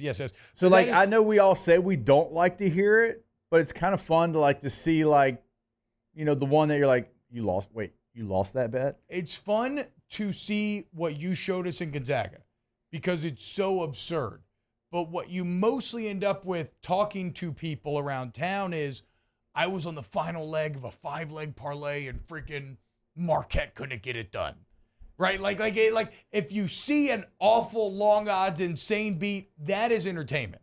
But when your friend is just telling you about how, oh yeah, I was on this weekend, it's generally not that interesting. It's better during March Madness. I do agree. It is like this is the time to take advantage of it. I mean, Mincy has kind of a career because like one way or the other, like, and I'm not hating, like we all enjoy Mincy's videos, like based off if he won a close one, lost a close one. So I think there's maybe like it's a fine line probably of you being told, like in the neighborhood, that the guy lost to Marquette and like being entertaining. Can you agree to that? I think the key is you have to remove it from the individual. Like that's what SVP and them do, right? They find the worst beats in the country. They doesn't even mean they bet him. Doesn't mean, right? They just say, what is the craziest long odds thing to happen? Like that ball, like you said, 2 free throws being made, just swing it one way, and then with 0.7 seconds left, let it roll across half court and jacking up a shot. Or like we talked about the guy with Corpus Christi where there's perfect defense being played, and he jacks up a 3 to somehow change it. I agree with you. That is great content. I don't know, man. As people are trying to make it work, I mean, Barstool has the rage room where they're going to hit each That's other. what I'm kind of getting at. Yeah, but the rage room is not that working? interesting. Okay. It's all right. This is rhetorical for me asking you. These are just my personal answers. I don't know. I mean, maybe the numbers and viewership numbers would speak against all this, but like, did you watch a rage room video that you thought was terribly interesting? I watched like somebody smash some stuff one time and I was like, oh, that looks like fun. And then, Right. I don't know. Yeah. Again, like I wasn't trying to lead you. I'm curious because we always say that, but it does feel like people are making content based off of that. I agree that everybody is. But I mean, look, Barstool's a gambling company at this point. They have to. It's like their bottom line. And look, we're sponsored by DraftKings, right? Shows sponsored by FanDuel. Like the gold rush is on and everybody's trying to make fun gambling content. I just think it's really tough to do. And the people that actually do it are few and far between. I mean, even the Degeneration Dome died a kind of slow, protracted death. And even before it did die, which we still need to honor Jimmy Ott for winning, and we will get around to eventually. But even when it did die, the segment had already really just become, hey, let's let Otter like make jokes, and Dev and everybody else make jokes, like just giving out picks. I don't know. Let's just rebrand the segment. I like it. Let's just call it "Fellas from the West Bank." Yeah, exactly. Yes, I agree. It needs to be something. We just let them come on. Lines. Which Dev will be on coming up here in a little on an hour for some spread lines. So look, but a very fun weekend. Like I said, gambling was excellent this weekend. Let's be clear about that. March Madness was so much fun. The ability to live bet, like it really is. Because if you don't get your bets, it doesn't matter. Or like you're watching and you're like, all right, dude, I'll take a shot here. And then all of a sudden you're hooked into a game that you otherwise would not care about in the slightest.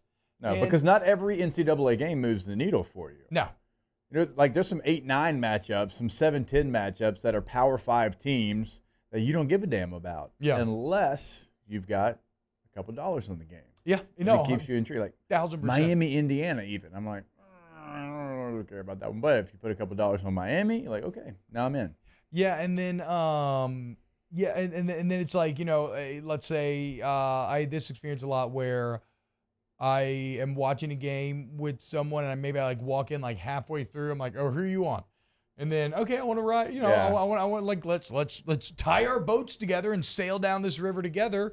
I'll throw a little bet on it. And then all of a sudden we're both, we're doing this united with one another, which by the way, if you're the one that goes in and fades your friend, you're a piece of crap. Oh, you're trash. Either don't bet it or you are ride trash. Together. Yeah, don't go in. I don't like be on the opposite side. Like how quickly Jacob over there laughed. Like he's that friend that maybe plays the other side. It's a big old laugh. I'm just trying to win money, man. I'm just trying to look. I gotta stick with my picks. You gotta stick with your friends, Jacob. I told y'all we need to get a group text together. It can be 10 of us, and it's a $10 parlay, and we love this idea. We each give a pick. So every single day, or if that's too much money for you, maybe 3 times a week, whenever. You bet whatever you want. That's true. I think everybody just put a pick in. Yeah, so 10 people. 10 might be a lot. 8 people. Yeah. 8 people in the group text. Everyone gives their play of the day, their absolute best pick. Doesn't matter the sport, doesn't matter what time. And you give that pick, and you parlay those picks together. And so throughout the day, you're living through those picks. And it's like a $10 parlay, 8 picks, going to get a nice little return. And you and your 8 friends are living through it, and you get to live chat it throughout the live bet. Yeah, I agree. I think that could be very fun. That's a good idea for the Degeneration Dome group text, actually. All right, when we get back, we can talk a little NBA as the Pelicans had an up and down weekend. We still got a ton of NFL free agency to get to as well. If you missed baseball talk, most shows would reset. On YouTube, you can actually just rewind and go to the very beginning of the show if you want to. That's a crazy part about everything being on demand and recorded now. We'll be back with more OTB. First, I want to remind you, go to Rejuve Me Medical. Restore me, refuel me, rejuve me. You want to feel younger, better, like you used to, right? Rolling into bed with the energy you used to have, rolling out of bed in the morning with the energy you used to have, the ability to work out longer. HRT, hormone replacement therapy, can accomplish a lot of these goals. Maybe HRT is for you. Maybe it's not, though, okay? You're going to go and Rejuve Me. You're going to get your labs drawn, and they're going to tell you what your body is telling them. And then they'll customize a plan for you. Also, ask about semaglutide, the metabolization optimization, while you're in there. They're Metairie, Slidell, Shreveport, Baton Rouge, Rejuve Me Medical, Restore Me, Refuel Me, Rejuve Me. More OTB next. Off the Bench with Hester and T-Bob. Our listeners fire off their opinions on the jimsfirearms.net hotline at 499-1045. Keep listening for your next chance to shoot us your thoughts with the jimsfirearms.net hotline on 1045 ESPN Baton Rouge. There it is, the extra mile, on the border of expected and extraordinary for those willing to go further, like vans customized for work or play, with safety and tech to keep you connected. Supported by a 5-star sales, service, and finance team. And backed by the 1-star you know. So go the extra mile. It's never crowded because so few have what it takes to go there. Mercedes-Benz Vans. Electricity is all around us, and our families depend on it. Every day is sparked by the power of a cold drink or a warm meal, a movie night, and a comforting light at the end of a dark hallway. From sunrise to sunset, playtime to bedtime, our team is ready to take care of your electrical needs. Even in the case of an after-hours emergency, the light in your life shines brighter with Mr. Electric.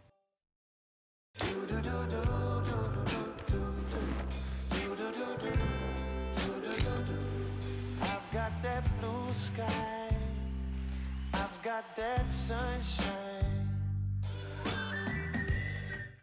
Gulf Coast Office Products is a nationally recognized Savin office equipment dealer based right here in Louisiana. Over 100 employees strong, Gulf Coast has the boots on the ground to support all vertical markets, from education, engineering, legal, and finance. With the latest in office technology, from desktop to production segment units, Gulf Coast and Savin have the perfect fit for you. Call 225-756-2644. That's 756-2644 for Gulf Coast Office Products.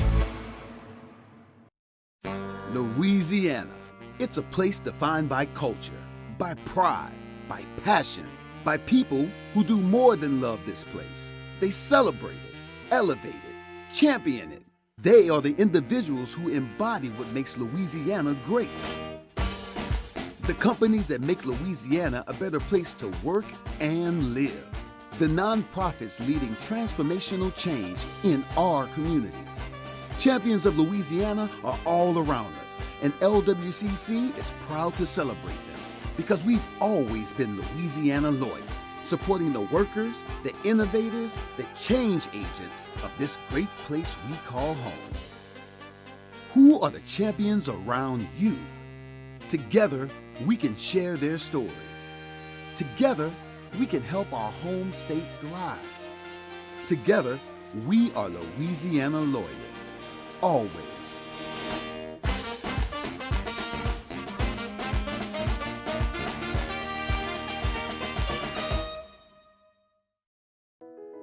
I've been doing business with Luba for 25 years. They're dependable, trustworthy. It's just the attention to detail with our clients. Our folks have years and years of experience. They're highly trained professionals, but many companies have that asset. What I'd like to think makes Luba a bit different is that we use those talents in a way that truly is dedicated to serving the needs of the folks who depend on us. At Auctioner, we know healing is a team sport. That's why we've partnered with world-renowned orthopedic surgeon Dr. James Andrews to create the Ochsner Andrews Orthopedics and Sports Medicine Institute. Whether you're a professional athlete or a weekend warrior, our team of specialists are dedicated to getting you back in the game. So whatever your reasons are for reaching your personal best, we've only got one: you. Ochsner Andrews Institute. Long live you.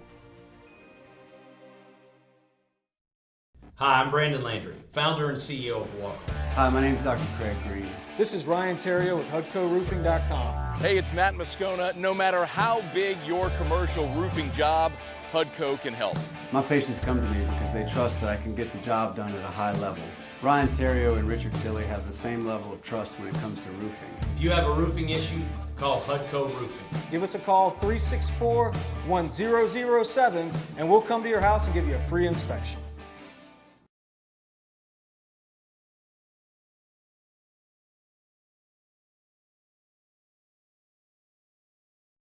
Moscona inviting you to join us for Monday's AFR, presented by Relief Windows. We'll recap the LSU Texas A&M series in baseball. Freshman Gavin Guidry will be in studio, and busy weekend for the Pels. Join us 3 to 6, 104.5 ESPN Baton Rouge.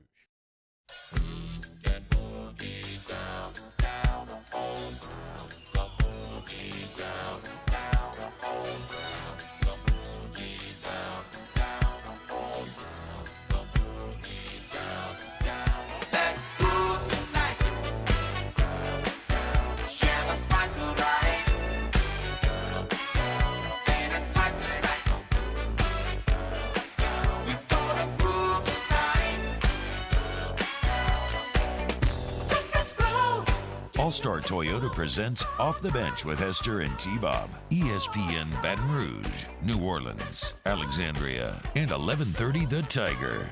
Kendall Rogers from D1Baseball.com just dropped his new top 25, or D1 Baseball did. LSU remains the number one team in the entire country. Wake Forest bumps up from number 4, number 2. Florida bumps up from 5 to 3. Vandy from 6 to 4. Arkansas climbs to 5. And the rest of the top 10 is as follows: Louisville, UCLA, Virginia, Stanford, and East Carolina. So a lot of movement at the top. Jake, the huge weekend from South Carolina sees them move to number 11 in the country. Remember, that was Kendall's kind of dark horse team. But then maybe who falls is even more interesting. Tennessee dropping 10 spots after getting swept by Mizzou from 2 to 12. Ole Miss dropping 10 spots after getting swept from 3 to 13. And A&M's down to 21. Mizzou jumps into the rankings at 22, as does Kentucky at 23 after a very good weekend. So a lot of movement here on the D1 baseball polls. Not going to be the last time this year that there's a lot of SEC movement in the top 25. That's what kind of year it's going to be. LSU at one point might fall off the number 1 spot. They're not going to go too far from number 1, but there's going to be, when you have that many teams that are that close to each other, that are going to play each other, that's just going to happen. It's going to be a fascinating SEC season like most times it is. This year feels even different because you have so many teams that have championship caliber teams. It's not like in the years past, like you've had like maybe the 3 dominant teams and you've had a couple of teams that feel like, you know, they can make a postseason run, but there's true like championship contenders within that top 10 in the SEC that if any one of those teams hoisted a national championship trophy, I don't think you'd be surprised. Yeah, and I should say I agree with you. I completely agree with you. Now, that said, the 10-spot drops from Tennessee and Ole Miss are still pretty drastic.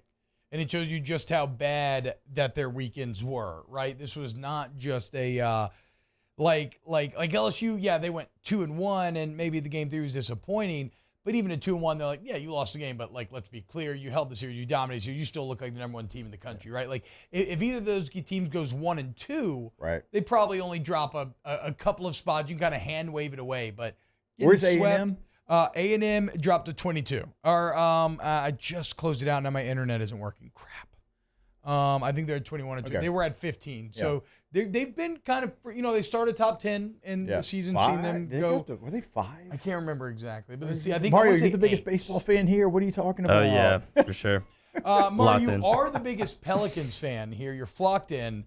It was a Actually, that's pretty good. Was it a better or worse weekend for the Pelicans? I mean, the loss was one of the worst experiences I think Pelican fan base has ever had. I think worse. I mean, Saturday was nice. You controlled the game pretty much start to finish, but Friday was inexcusable, man. Like, they came away with better energy from the start. They had, 10-point lead going into the fourth quarter on Friday? Yeah. And then, like I told you on the text, man, Brandon Ingram getting outplayed by guys that legally can't drink alcohol, and Willie Green getting outcoached by a coach that could be on the verge of getting fired. Like, good bounce back, and hopefully they win tomorrow against the Spurs. But Friday, coming off the loss to the Lakers, was absolutely inexcusable. Yeah, so for those that don't know, they played the Rockets, who are awful, and they're tanking. They played them 2 games this week, and they split. But, again, there's no excuse for splitting against the Rockets when you're supposed to be a playoff team, and especially not when you have a double-digit lead in the fourth quarter. It was about as brutal as it could be. I want to continue to talk Pelicans on the other side of this break. Keep it locked for more OTB. Off the Bench with Hester and T-Bob. Go to Devil, Donaldsonville Glass and Body, dgbauto.com. dgbauto.com is the website. You can text Kenny Frederick right there in the text box to set up what you need to do with your vehicle. Remember, 24/7 towing from Donaldsonville Glass and Body, my friend. So if you need towing, you want to get in touch with our friends over there at DG&B. The best part is, look, I think they're the best body shop in the state, right? They can do any mechanical work that you need. Glass repairs, how they built their name. It's what they're still experts at. But the best part is you can trust Donaldsonville Glass and Body. And I do. You should too. DonaldsonvilleGlassandBody.com. Go to dgbauto.com as well. You're going to get transparency every single time with Donaldsonville Glass and Body. That's why they've been doing it at this high of a level since 1977. There's no surprises with Donaldsonville Glass and Body. You're going to go in. They're going to check out what you need done. They're going to tell you what you need done, not surprise you again, and then not surprise you with a huge bill at the end. Transparency is what you're going to get every single time. DonaldsonvilleGlassandBody.com. In times of need, get a full list of phone numbers, websites, and other important emergency information on the Demco Stormwatch page at 1045ESPN.com.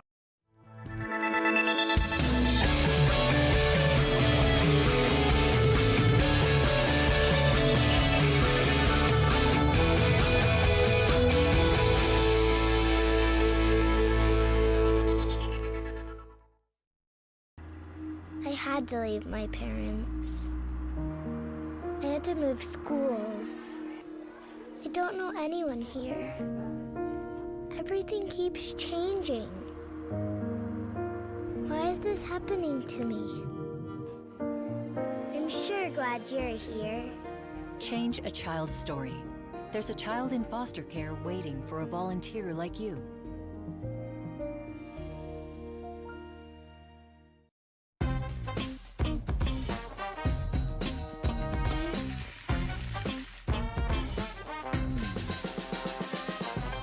The best kept secret in town is out. Discover Tallulah at the Renaissance Hotel on Bluebonnet. Follow us on Twitter at 1045ESPN to cast your vote in the Citizens Bank and Trust Poll of the Day. Vote daily inside Off the Bench, anytime. Hunt Palmer. And after further review, Citizens Bank and Trust brings you the Poll of the Day via Twitter at 1045ESPN. Bayou Chrysler Dodge Jeep Ram has $10,000 off new 2022 Jeep Gladiators and $8,000 off new 23 Jeep Grand Cherokees. All new Bayou automotive vehicles come with a 1 million mile warranty. If you need sales or service, the crew at Bayou is going to do right by you. Gulf Coast Office Products is a nationally recognized Savin office equipment dealer based right here in Louisiana. Over 100 employees strong, Gulf Coast has the boots on the ground to support all vertical markets, from education, engineering, legal, and finance. With the latest in office technology, from desktop to production segment units, Gulf Coast and Savin have the perfect fit for you.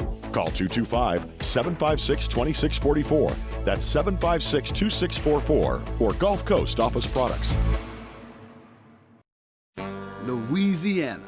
It's a place defined by culture, by pride, by passion, by people who do more than love this place. They celebrate it, elevate it, champion it. They are the individuals who embody what makes Louisiana great. The companies that make Louisiana a better place to work and live. The nonprofits leading transformational change in our communities. Champions of Louisiana are all around us, and LWCC is proud to celebrate them because we've always been Louisiana loyal, supporting the workers, the innovators, the change agents of this great place we call home. Who are the champions around you? Together, we can share their stories. Together, we can help our home state thrive. Me, Jimmy Ott, Charles Henniger for the Monday edition of Game Time. We're live at the Cook Hotel and Conference Center on campus at LSU, recapping all the madness. It's Game Time, 6 to 8 p.m. Monday on 104.5 ESPN Baton Rouge.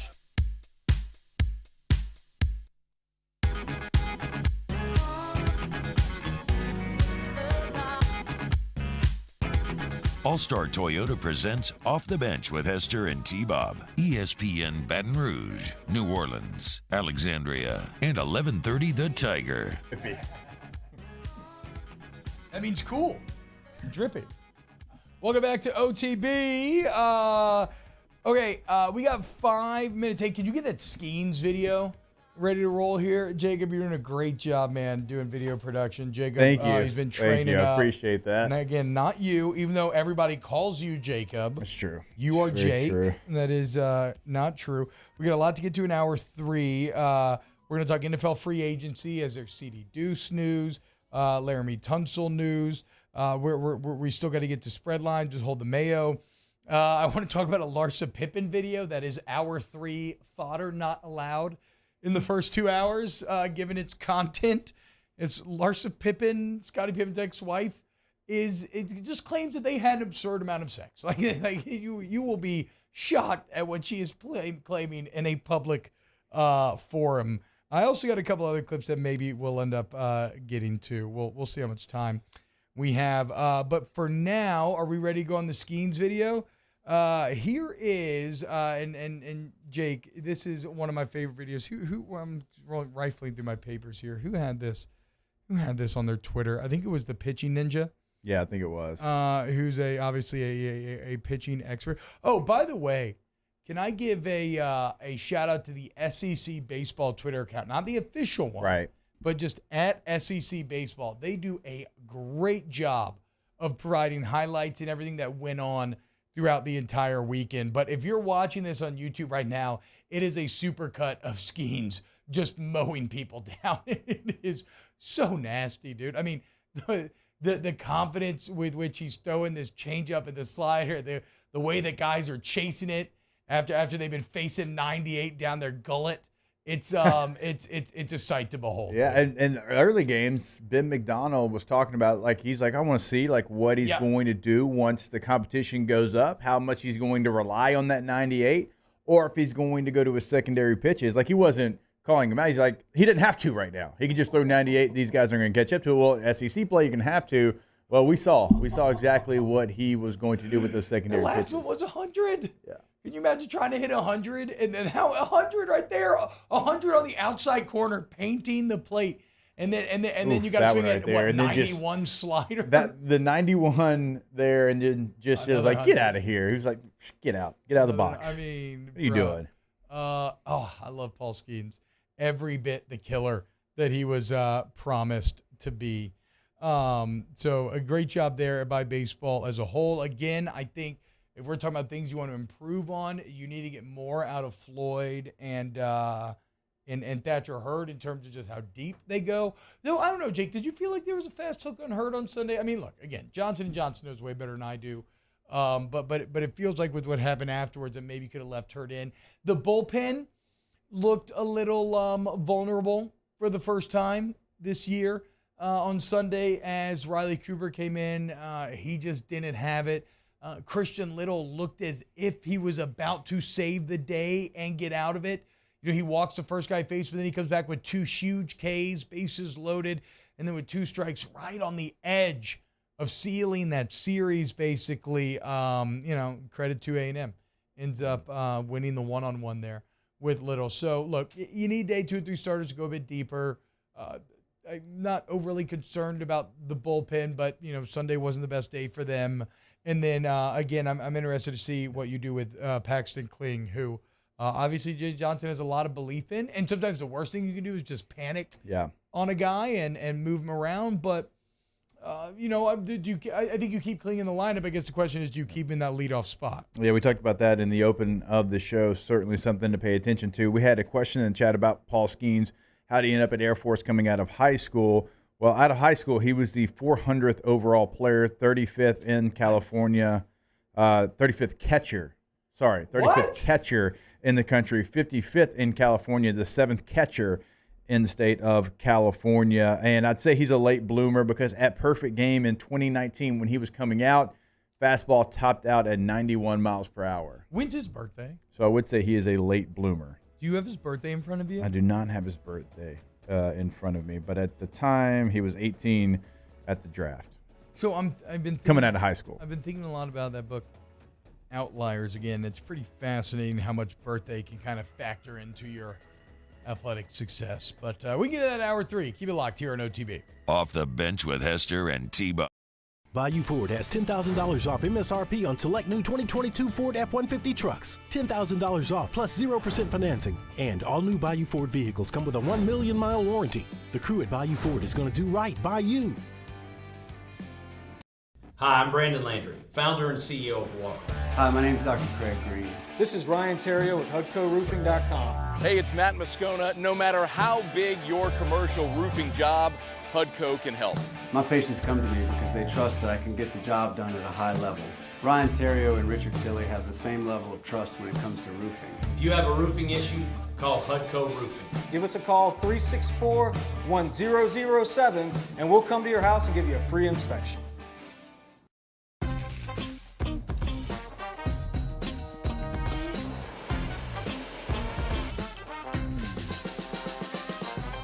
The best kept secret in town is out. Discover Tallulah at the Renaissance Hotel on Bluebonnet. I had to leave my parents. I had to move schools. I don't know anyone here. Everything keeps changing.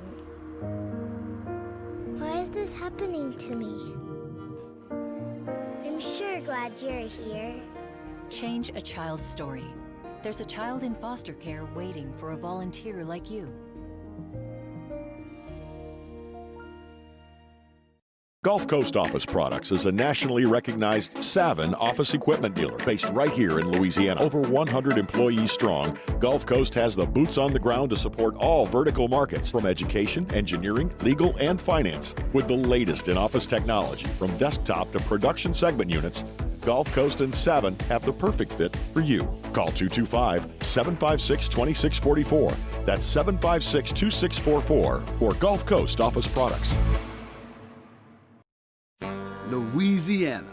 It's a place defined by culture, by pride, by passion, by people who do more than love this place. They celebrate it, elevate it, champion it. They are the individuals who embody what makes Louisiana great. The companies that make Louisiana a better place to work and live. The nonprofits leading transformational change in our communities. Champions of Louisiana are all around us, and LWCC is proud to celebrate them because we've always been Louisiana loyal, supporting the workers, the innovators, the change agents of this great place we call home. Who are the champions around you?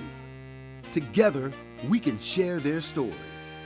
Together, we can help our home state thrive. Together, we are Louisiana loyal. Always.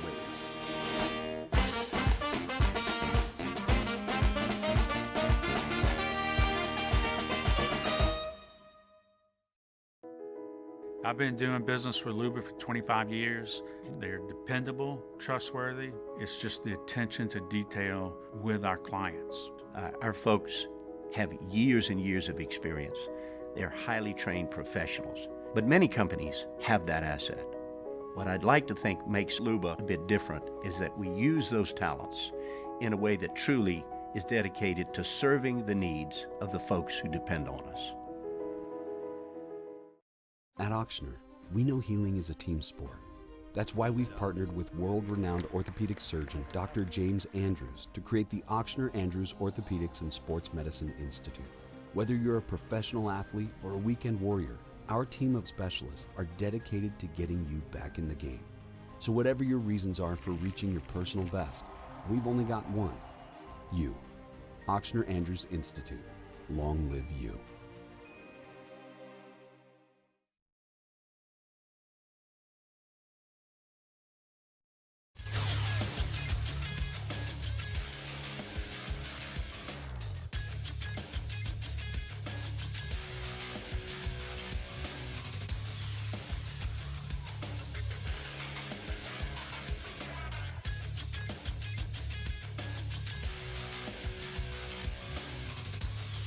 Good morning, people. It's 9 a.m. on Monday, March 20th. Today in Baton Rouge, expect clear skies with a high of 61. Coming up on OTB, Hold the Mayo joins the show at 9:15 for a new edition of Spread Lines. You can follow today's show on Twitter, Instagram, and TikTok at OTB_ESPN, or catch us on YouTube at the 1045 ESPN channel and subscribe for daily content. OTBOT, live from the Mercedes-Benz of Baton Rouge studio, starts now. All-Star Toyota presents Off the Bench with Jacob Hester and T-Bob Hebert. Yeah. Off the Bench with Hester and T-Bob. Hey, they said I got to come off the bench. All-Star Toyota presents Off the Bench with Hester and T-Bob. Yo, yo, yo.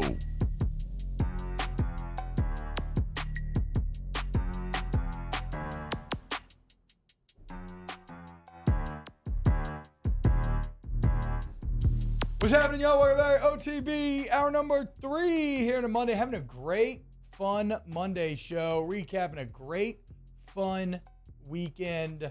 Shout out my neighbor.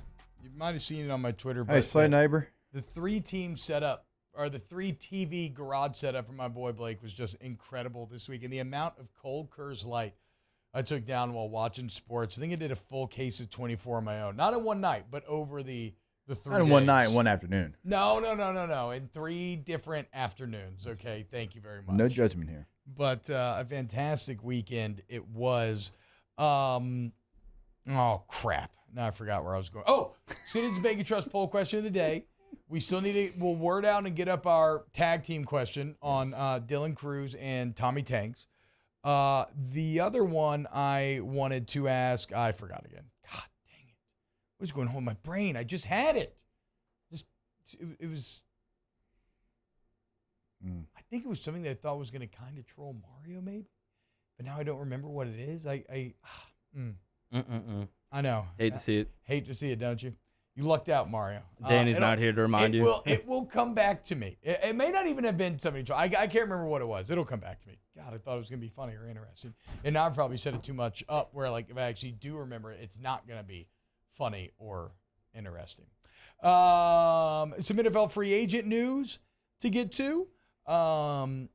CD Deuce to the Detroit Lions, Jake. 1 year, $8 million, as you informed us earlier. Chauncey Gardner-Johnson continues to produce, but continues to find he doesn't exist in the same realm as Brandon Cooks, but it's not completely unlike Brandon Cooks. Yeah. As Cooks got traded again. Now Cooks wanted out of Houston, right? He wanted to go to somebody that has a chance to win. 4th time. Yeah, he goes to the Cowboys. But like Brandon Cooks has always existed in this, I'm good enough to be a very valuable trade piece, but not good enough for anybody who want to stay with me. And Chauncey Gardner-Johnson has I'm good enough if you want to like be a winning team and, need a great nickelback, but I'm just so crazy and not quite good enough to where anybody's willing to commit to keep me around long term. It was shocking to me to see how many Eagles fans were all of a sudden like, good riddance. Like, you suck. Like Eagles fans now out. How'd they go? Chauncey Gardner-Johnson. How'd they act? Good riddance. You suck. which is weird because even when CD left New Orleans, there wasn't a lot of that. No, there wasn't. No, there was a lot of like, why? Yeah, no. Tell me everything. Please come back. Yes, there was a lot of that. It's very, very interesting because like we talked about last week, it feels like his teammates loved him. Yeah. But there was like locker room concerns, like who's concerned about it? So it's like it's a little all over the place. Brandon Cooks, obviously a former Saint as well. Joins one other player to be traded 4 times. Anybody know who? Wait, like in NFL history? Yeah. What? Yeah. Oh, wow. I didn't know that it got that crazy with Brandon Cooks. Yeah, anybody know? Hold on. I'll take position running back. Okay. David Johnson. No, like old school neck roll. Earl Campbell. Nope. I was gonna say Herschel Walker. Neck roll goggles. Harry Dickerson. Okay, yeah, I was pretty close actually. You were the closest. Yeah. They kind of feel like they're in the same family. Yeah, so 4 times. That's a lot because the NFL doesn't trade a lot. No, that's true. We're seeing more trades now than we've really ever seen. Yeah. Trades were like massive news back in the day. Like if you got anybody traded, so like it's not a thing that happens very often in the NFL. But you're wondering like what goes on that he can't get the deal because he plays really well. Now, there's some deficiencies in his game that if you're not watching the tape and you're just stat watching, that you're like, whoa, look, he tied for the league lead. Yeah. Yes, but he was against the run. He was actually pretty poor as far as like grading out and stuff. But the way the NFL is going, he certainly has a place. Third down, can do some different things. And so, man, 1 year, it's like that guy felt like he was at least going to get like 3 for he led the league in picks. 25. You know, he led the league in picks, dude. I mean, even if you're just a nickel corner, like you would think you get more than 1 for. Even if your run defense on first and second down is not great, you still would think that you get more than 1 year. It doesn't tell the whole story, but him going after the DC Gannon, even though it's very fun. Look, we all love making fun of Gannon after the zoom, explosives, Michael Scott introductions that he was doing in Arizona. But I'm sure that him going after Gannon didn't sit too well with Sirianni. And again, it's not just that incident, but it's probably representative of maybe some further issues with the coaches and the coaches saying, whatever, we can, same thing the Saints said, we can find somebody else going to do your job, which, the Saints didn't really find. I mean, they're okay. Like, they're still okay in the secondary, and it might end up being good this year even, but you had nobody that replaced the effort of CD Deuce, the production, or the just outright trollish success. Our dog. Yeah, the dog. You did not have the dog. Fair. He had all of it.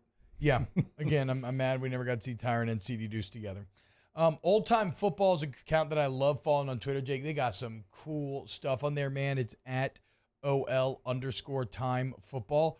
They're just reminding me 30 seconds ago, happy birthday to Ricky Jackson, the legend, Hall of Famer, Dome Patrol legend. Today's his birthday. Happy birthday, Ricky, man.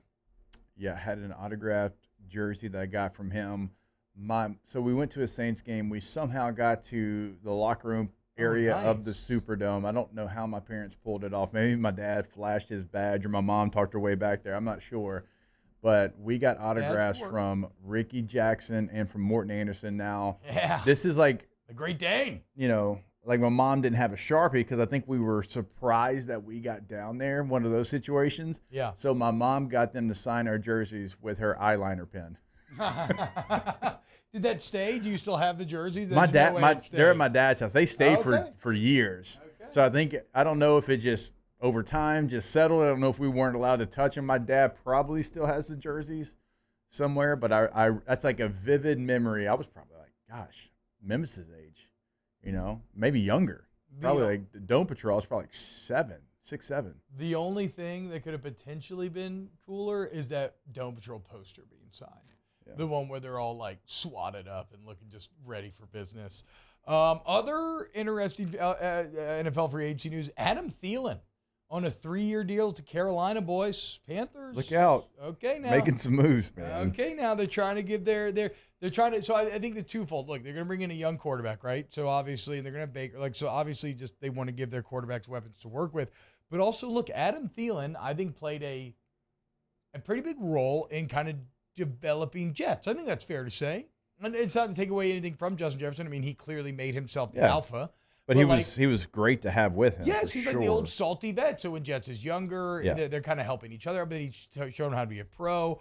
Well, now he goes to that young room and, he replaces DJ Moore, and he can maybe help a guy like Terrace Marshall next. What's crazy to me is that I didn't realize what a story Thielen has.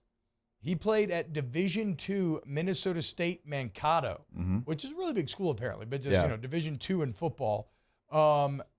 He made the team after a rookie tryout weekend, which is so hard to even get invited to camp after one of those rookie weekends. It is a long shot. Then he goes from practice squad to special teams to being a 2-time Pro Bowler at wide receiver. Shout out Adam Thielen. That's awesome, dude. I think it's actually a nice signing for them. I do too. Now, what they do at quarterback, like they have Andy Dalton. So obviously, like they've got. Baker? You said Baker, but I wasn't. Where's Baker going now? Tampa Bay. Okay, that's right. So you have Andy Dalton in place to be the veteran there. They're going to draft one. So and they've got Miles Sanders. They've spent some money. Yeah. Like they've gone out because they had money to spend. They probably felt like they weren't that far off, considering last year they were right there on the doorstep of the playoffs. The NFC South is getting more interesting by the day. The Falcons are spending money. Now, the quarterback situation there feels a little bit more uncertain. Same thing in Tampa. And Tampa still has players, but obviously, like they lose a ton. But so it's going to be maybe the most interesting division. Now, I'm not saying it's going to be the best by any means.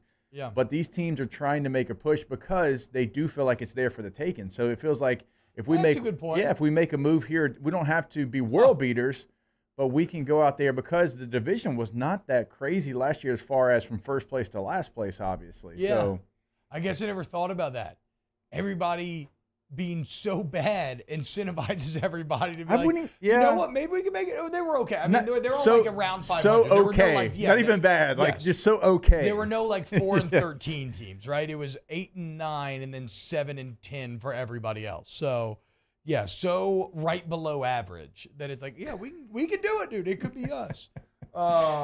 So it continues to get more interesting. We got spread lines coming up next. First, weekend winner. We missed it, Jake. You pointed out during the break. So Fairleigh Dickinson does not have a ban. Fairleigh Dickinson, how did Dayton factor in? They were just playing at the same time or something?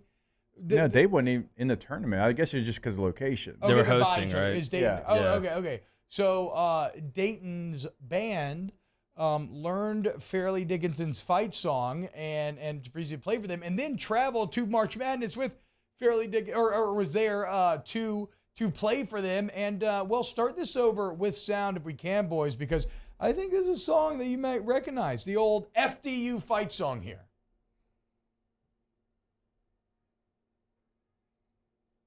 I'm hearing it lightly. You're good.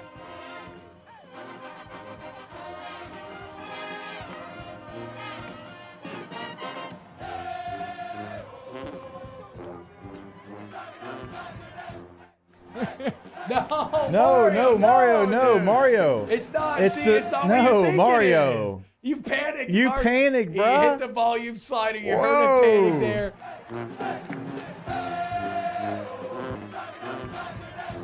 It says at the side of your neck. Hey, that's the lyric. It's habit. I'm sorry. The actual song. No, I feel it. I do feel you on that too. I feel you on that. That's why I played this, is because it is absurd now that you've heard the LSU. Wait, how are we doing this with sound? And I'm not echoing right now, by the way. That was me playing out of my side. Sorry. No, this is great, though. We've never been able to talk over video without it echoing. Like, whatever y'all just did, I need you to do again in the future every time we play video with sound. What? Okay, well, we can talk about this during the break. Anyway, we've heard STTDB so much that when I heard it too, I did a double take. I'm like, huh? And then I remembered, oh, wait, no, they're singing the actual song. Yeah. So shout out Fairleigh Dickinson, some good people up there, even though I apologize because Friday I was calling them Florida Dominion, just because that's a school that I made up in my head. And I thought that's what FDU stood for. I actually love that you were calling. My neighbor's Florida like, "Who are you Dominion. talking about?" I'm like, FDU, they're right there, dude. Oh, you made up it's like the movie Accepted, where they make up the college. Yes. That was Jonah Hill in a hot dog suit. I know that. Ask me about my wiener. SHIT was the abbreviation. South Harmon Institute of Technology. Oh, that's right. Oh my! Wow. Oof. That's a nostalgic. I don't know how my brain just got there from the past. Oh. All right, when we get back, let's talk to our guy, Deb Snow, a.k.a. Hold the Man, for some spread lines. Keep it locked, OTB. OTB, OT. All-Star Toyota of Baton Rouge.com, All-Star Toyota of Baton Rouge.com. The website's a great place to explore the All-Star collection at All-Star Toyota. You can buy your vehicle straight from the website if you really want to. Check out all the deals that they got. And look, if you just earned a degree, we got deals for you. Okay, if you're a military member, we got deals for you. If you're an everyday person, we got deals for you. They can all be looked at All-Star Toyota of Baton Rouge.com. And look, whether you're looking to rent, buy, use, new, again, lease, it's all there for you, the selection. And when you're talking about buying a Toyota, you're talking about an investment that stands the test of time. So join the All-Star family like I did, not once, but twice. Go to All-Star Toyota of Baton Rouge. Yeah, if you're buying, leasing, or renting, they truly are the place to go. Certainly, like if you're buying a new vehicle, they've got the full fleet available, but also in the leasing and the rental process. You just don't get that anywhere else. So no matter what you're looking for, it's going to be available. Check it out all online today, allstartoyotaofbatonrouge.com. Our listeners fire up their opinions on the jimsfirearms.net hotline at 499-1045. Keep listening for your next chance to shoot us your thoughts with the jimsfirearms.net hotline on 1045 ESPN Baton Rouge. At Auctioner, we know healing is a team sport. That's why we've partnered with world-renowned orthopedic surgeon Dr. James Andrews to create the Auctioner Andrews Orthopedics and Sports Medicine Institute. Whether you're a professional athlete or a weekend warrior, our team of specialists are dedicated to getting you back in the game. So whatever your reasons are for reaching your personal best, we've only got one: you. Auctioner Andrews Institute. Long live you. Hi, I'm Brandon Landry, founder and CEO of Walker. Hi, my name is Dr. Craig Green. This is Ryan Terrio with HUDCORoofing.com. Hey, it's Matt Moscona. No matter how big your commercial roofing job, HUDCO can help. My patients come to me because they trust that I can get the job done at a high level. Ryan Terrio and Richard Tilley have the same level of trust when it comes to roofing. If you have a roofing issue, call HUDCO Roofing. Give us a call, 364-1007, and we'll come to your house and give you a free inspection.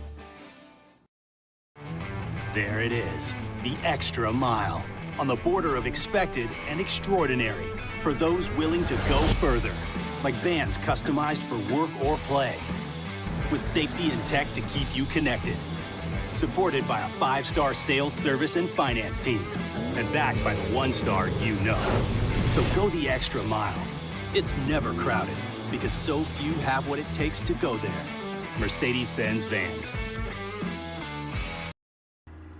I had to leave my parents. I had to move schools.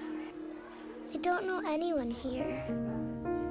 Everything keeps changing. Why is this happening to me? I'm sure glad you're here. Change a child's story. There's a child in foster care waiting for a volunteer like you.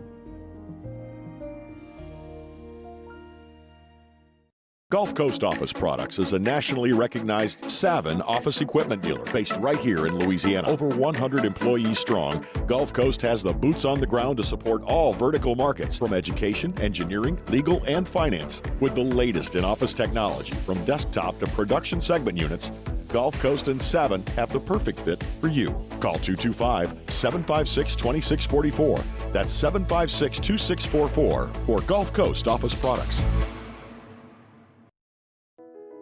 I've been doing business with Luba for 25 years. They're dependable, trustworthy. It's just the attention to detail with our clients. Our folks have years and years of experience. They're highly trained professionals, but many companies have that asset. What I'd like to think makes Luba a bit different is that we use those talents in a way that truly is dedicated to serving the needs. Join us for the Monday edition of Handy Time. We'll have a full weekend of NCAA tournament reaction to recap, plus LSU's opening SEC series at Texas A&M. Handy Time, noon weekdays, 104.5 ESPN Baton Rouge.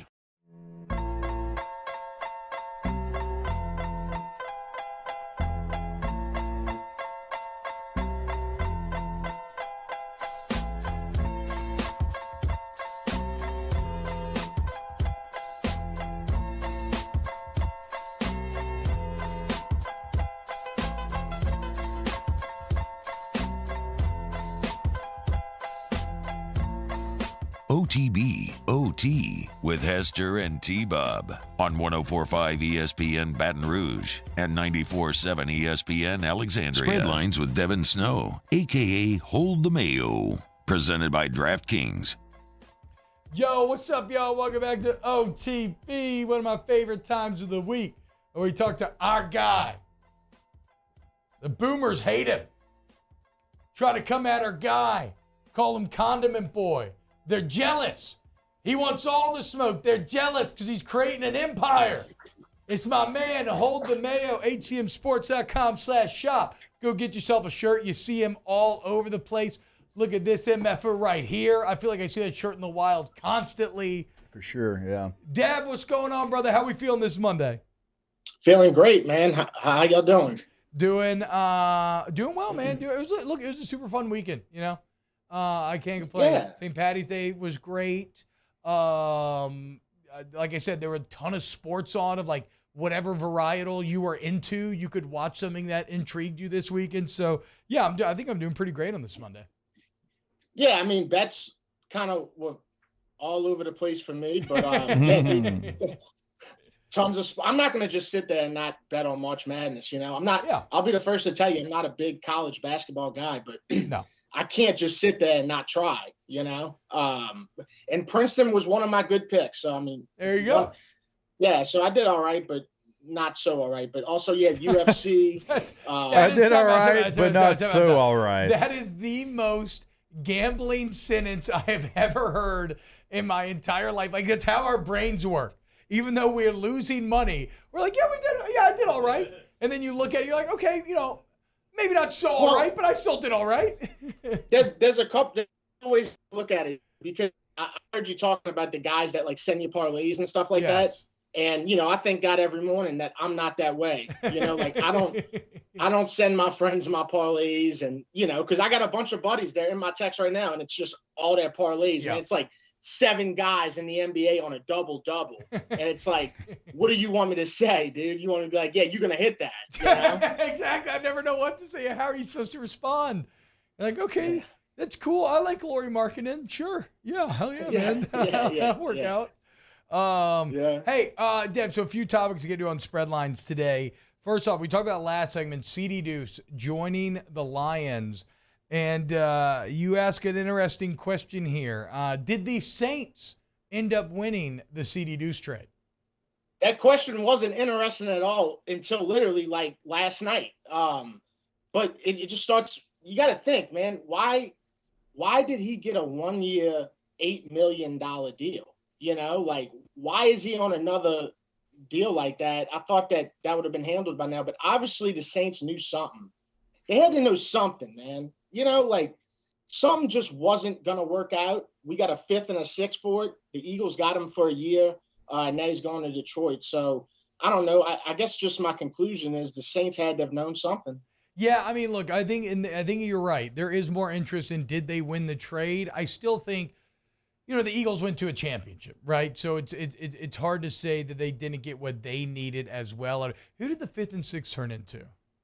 Off the top of my head. Well, we hadn't had it yet. Oh, okay. We hadn't had it, yeah. Okay, dude, he was with the Saints in camp. That's right. Yeah. I'm being dumb. Which is crazy. So we'll see who it turns into. That will actually end up probably determining.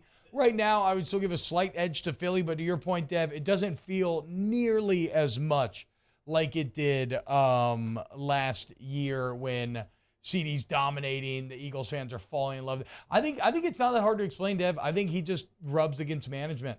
Right? We've all known people in our professional life that are like that, and they can be incredible at their job. Their coworkers can all love them, but if you piss management off, like it's never going to work out for you. And he keeps going, or at least to the not roughest, at that job. He keeps going to the roughest cities. There's one thing you got to give CD respect for, man. He is going to the toughest, roughest cities in the country, man. I mean, New Orleans, Philly, Detroit. Yeah. Bro. Hey, here's the deal. So CD Deuce is always, spoke freely. Like if something's on his mind, he either is going to tweet it or he's going to say it. You got to be careful around Dan Campbell. Oh, yeah. You can't just speak as freely around Dan Campbell. He looks like he would like turn his hat backwards and like have an Oklahoma drill with you at practice with no pads on. Well, look, and look, but also Dan knows what he's getting into, right? He does. He had him, right? I mean, he knows him, and I think Dan wants that dog on the team. I think so too. I think he actually fits the style of that team perfectly. I'm sure Dan Campbell's ecstatic about it. Dan Campbell looks like a guy, you give him any flack, like he's going to hit you with like a big boot and a leg drop. Yeah, he's just a big dude. Nick Wright is in shambles. Nick Wright had, and that's of course he is a media personality, one of the big ones for Fox and FS1, and I'm pretty sure he has a morning show, and he was going in on the Saints when they had the raid on the defensive line, talking about, this is what you get, and, the Saints salary cap is awful, and how they manage it and everything. And, well, Nick Wright looks like his entire case has fallen apart. Any Bush League Nick Underhill, and I didn't like that, dude. Nick Underhill, the chillest, most composed individuals on the internet. And, he Bush Leagued him. He's like, oh, I got a TV show to do. Yeah. Like, dude, nobody down here watches your TV show, or even we just see your dumb. We see your dumb clips on Twitter, bro. Like, that's the honest answer for what I know of Nick Wright. You know, like I don't tune into Nick Wright, and he just bush leagued Underhill, bro. I thought that was messed up. Flash forward a week later, the Saints got $17 million in cap space right now. So I know he's hurting. Yeah, $17 million, and they got in the least equivalent defensive linemen, right? Potential upgrades. They got James Winston on a backup. They got Mike Thomas to come back. Jamal Williams. And oh my God, how have we gone this entire show and not even talked about the Jamal Williams press conference? Crap. Well, that's on me. We'll have to break it I down. thought we were saving it for Dad. It should have been a weekend winners. You can tell that dude watches anime, bro. Anime, just how he bro. talks. No, he lives in it, not watches it. Yeah, it is his being. He actually inspired me to dive into anime for the first time in a while, and I watched a very interesting anime, a couple episodes called Chainsaw Man. Well, that's because that's what you no, sorry. What's that? Yeah, I thought you were going down a different path. Is Pokemon Very considered interesting anime? I didn't know what you were about to say. No. Well, Chainsaw Man is pretty horny, if that's where you think I'm going with this. But it's actually really cool action. It's a very cool show. But no, he's a level of nerd that I fully appreciate. He had the Eevee hat on, which was fantastic. What were you gonna say, Dev? Well, I was just going to say, and he scored 17 touchdowns last year, which that was the first thing I kind of tweeted out because, I bet his touchdown props so many times last year, and he usually got it. And, I had some people comment on Twitter, well, most of them were just right at the red zone. I was like, dude, did you watch? I was like, dude, did you watch Saints games last year, bro? Like, we could not get in the red zone. There was one time, against San Francisco, it was the most memorable red zone failures I've ever seen in my life. Yep. Taysom Hill was getting hit in the head with a ball and stuff. We need that guy. Well, it's funny because I saw the exact Twitter exchange you're talking about, and somebody tried to respond to you and give you the length of each touchdown, right? And there's there's 11 or 12 1-yard dives, something. But talking about man about it, talking to Jake about it, guys that actually played in the league and understand the value there. First off, the fact that he was also a 1,000-yard rusher tells you that it's more than just that, so it's kind of absurd to begin with. But secondly, and Jake, I'll let you speak on this, that is a skill set. Yes. Being able to get it in from the one is a skill set that not everyone can do and that the Saints, to Dev's point, could not do. No, it is a skill set. Yeah. I mean, you have to have that guy. You have to have somebody that can get in there in the 5-yard line in, and Saints have struggled so many times, and now you pair him back with his college teammate Taysom Hill, so you can have a different pair back there. And he didn't have 1,000 carries to have 1,000 yards. Yeah, right. Exactly. I mean, it's not all 1 yard runs. I mean, the man had 1,000 yards, and so it's foolish to even say that. It is, and Jerome Bettis lived and played an NFL career. That's all I gotta say about that. He used to score at the goal. That was his thing, So there's been guys that have done that. With Garrett Blunt, there's so many guys that have. Natron Means. How did Jerome Bettis look so big, though? You know what I'm saying? His whole body. Jerome Bettis, to me, is he's 6'5" height, and he's 6'4" wide. And he's just a giant circle of muscle that I think it's a bit of the old school pads kind of made you look bigger as well. He had some wings on him. Dude, Jerome Bettis looked so big back in the day. He was called the Bus. Hell yeah. He was a big, he was. I don't think we'll ever see that massive of a running back ever again. The most impressive running back though that I ever saw in person was Brandon Jacobs. Yeah, I've heard that. Brandon Jacobs looked like a statue. We were playing in the Meadowlands. We walk out, and he's boxing the field goal post, and I'm like, "Oh, is this an edge rusher?" And I remember Vincent Jackson going, "No, that's Brandon Jacobs." What did he look like? Didn't he go to Assumption, or where did he go to high school? Or Ascension? No. Where did he go? Did he go to? I thought it was something with an A. But they went 15-0. They won. They went 15-0 one side. I'm pretty sure. But what he's did from? that cat He's look from like? here. Yes. What did he look like in high school? That we went to Auburn. Was probably with him, Cadillac, and Ronnie Brown. I always forget that he was on that team, dude. What the hell, man? Tommy Tuberville, Senator Tubbs. I'm waiting for somebody in the chat. I forget where he went, but I'm waiting for somebody in the chat to say it. But he is. He's from here. Brandon Jacobs went to Assumption. Yeah. Look at you, T. 15-0. No big deal. And I don't know anything about. And then went to Louisiana Coffeyville Community College, then Auburn, and then Southern Illinois. Dev, you kind of stepped into I think you stepped into a beehive that you weren't quite sure that existed, or an anthill this weekend, as you fell into. How exactly this happened? You fell into the ULL, Louisiana drama this weekend. Yeah, I don't know what's going on with that exactly. And I'm not trying to offend nobody, because I love people from Lafayette.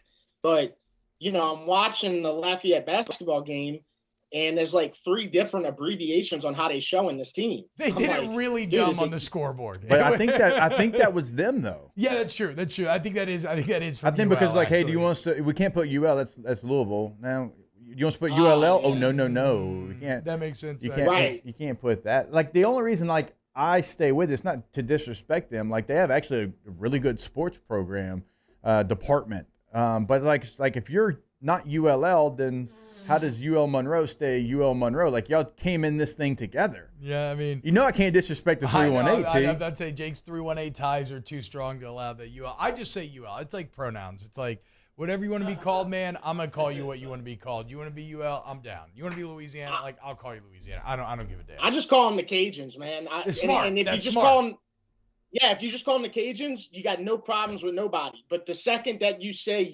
UL or ULL, bro, LSU people and Lafayette people, they at war. Yeah, they it's are. so crazy. Like, who has the emotion for it? I'm kind of with you, Dev. I want everybody from Louisiana to do well and to be happy. I like ooh la la. I think that's a good one. And they hate that. I'm like, man, I like that. This feels like head patting a little bit. No, I'm not. This feels like you're tousling Louisiana their Tech hair. is just Tech. Okay, yeah, right? Whatever you say. It's just Tech. I used to say ooh la la all the time as well, but because the same thing. I thought it was it. It's kinda I cool. thought it was kind of cool, but no, it is not. I have no hate. Cool. I have no hate for the Cajuns in my heart. You're right. It's like I can't call them just Louisiana. That's okay. That feels weird. I'm gonna go with Cajuns. It's either UL or Cajuns. Joey in the chat. Why can't they just be Cajun State? I actually like that. It feels like a movie made up name, but I'm like, that is Waterboy 2. Yeah, Cajun State.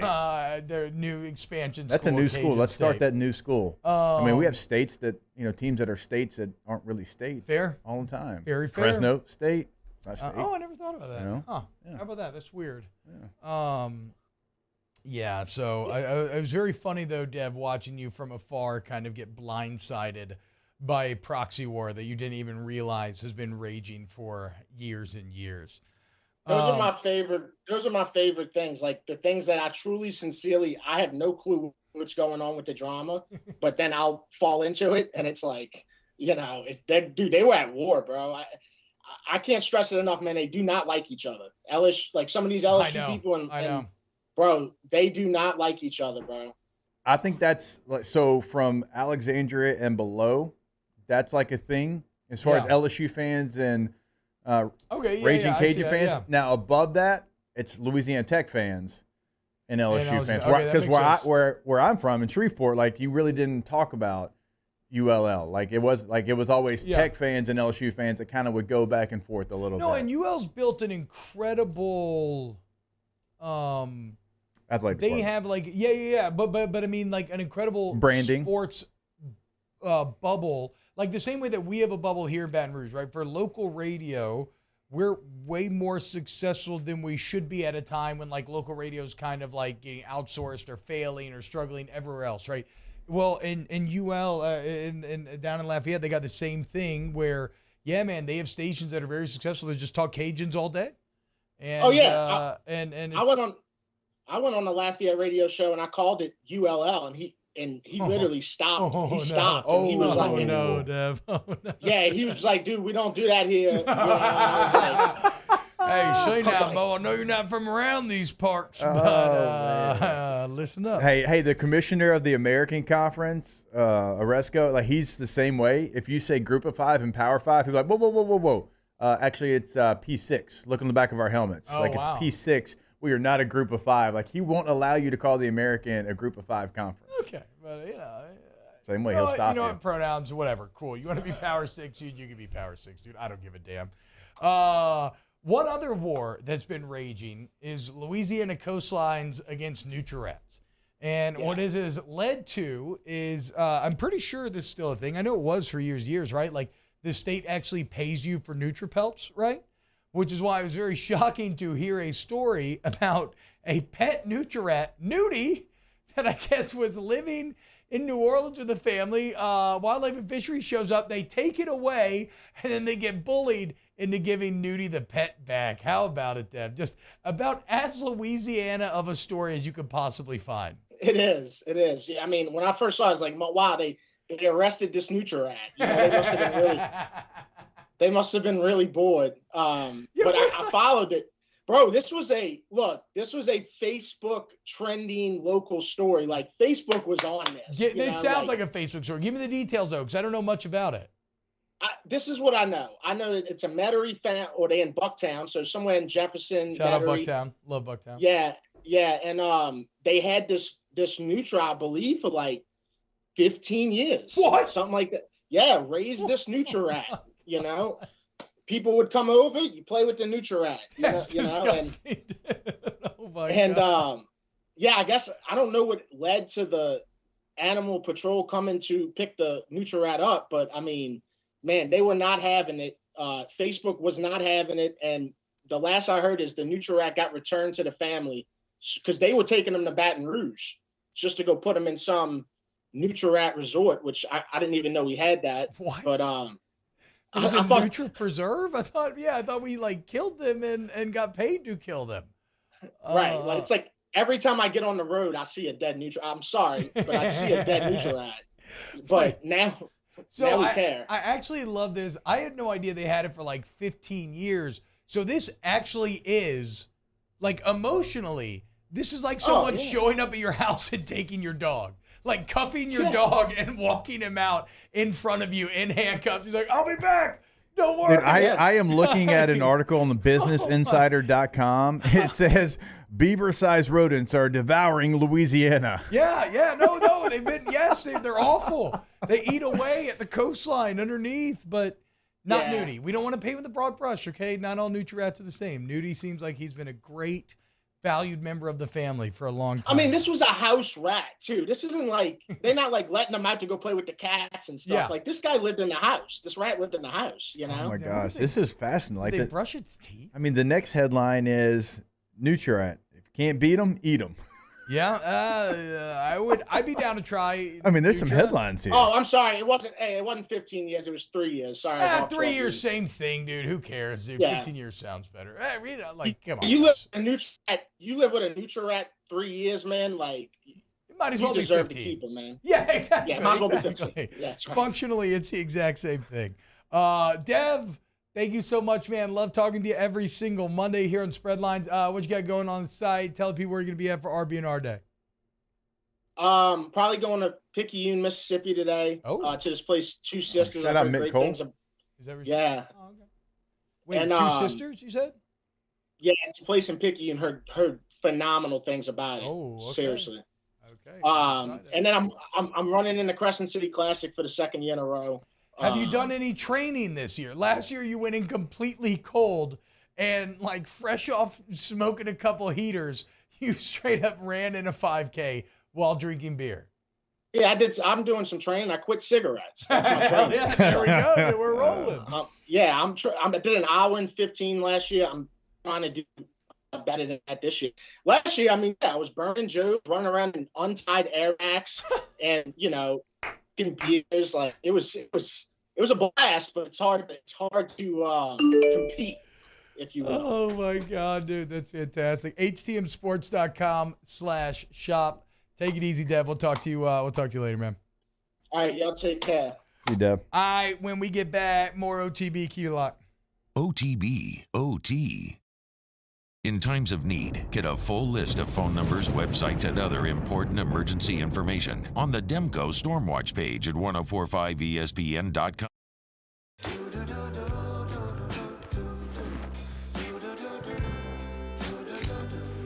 I've got that blue sky, I've got that sunshine. Follow us on Twitter at 1045ESPN to cast your vote in the Citizens Bank and Trust Poll of the Day. Vote daily inside Off the Bench, Anytime, Hunt Palmer. And after further review, Citizens Bank and Trust brings you the Poll of the Day via Twitter at 1045ESPN. At Auctioner, we know healing is a team sport. That's why we've partnered with world-renowned orthopedic surgeon Dr. James Andrews to create the Auctioner Andrews Orthopedics and Sports Medicine Institute. Whether you're a professional athlete or a weekend warrior, our team of specialists are dedicated to getting you back in the game. So whatever your reasons are for reaching your personal best, we've only got one. You. Auctioner Andrews Institute. Long live you.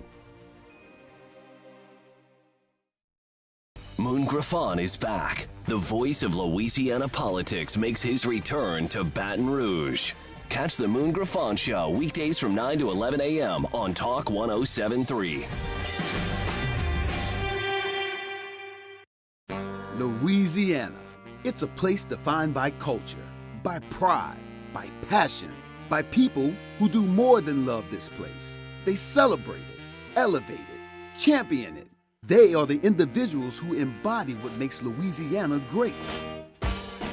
The companies that make Louisiana a better place to work and live. The nonprofits leading transformational change in our communities. Champions of Louisiana are all around us, and LWCC is proud to celebrate them because we've always been Louisiana loyal, supporting the workers, the innovators, the change agents of this great place we call home. Who are the champions around you? Together, we can share their stories. Together, we can help our home state thrive. Together, we are Louisiana loyal. Always.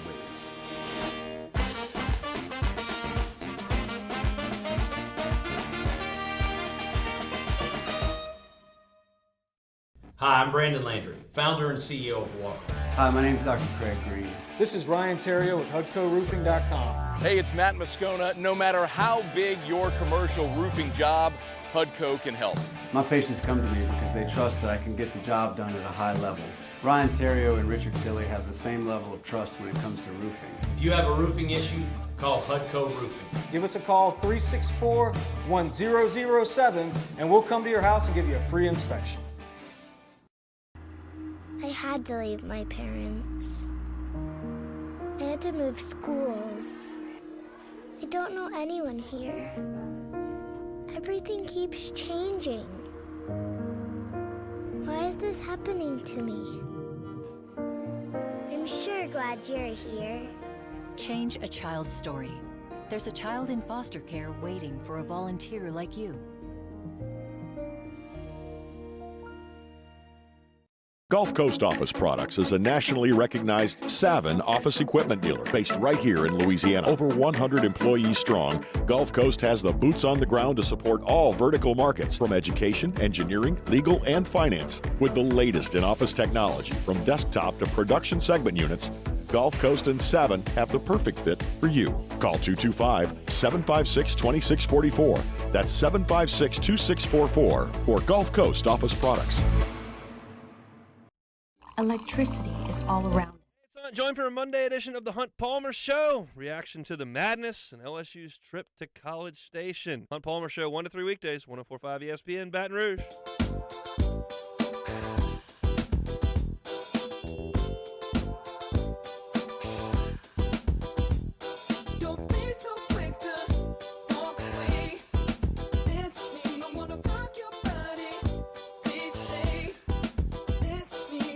OTB, OT, with Hester and T-Bob on 104.5 ESPN Baton Rouge and 94.7 ESPN Alexandria.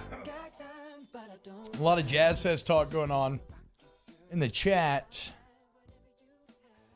Jazz Fest is awesome, but I think you have to be very cool crowds. You got to be cool with heat. My wife went the year when Elton John played, and like people were dying because they couldn't get out of the crowd, like heat strokes everywhere and everything. But if you're cool with that, you're going to see incredible musical acts. Now, it is very expensive and everything else. I kind of like John Joliffe in the chat says, the way to do Jazz Fest is not to go to the actual fairgrounds, but do the nighttime shows in all the clubs. It sounds like a pretty veteran move there.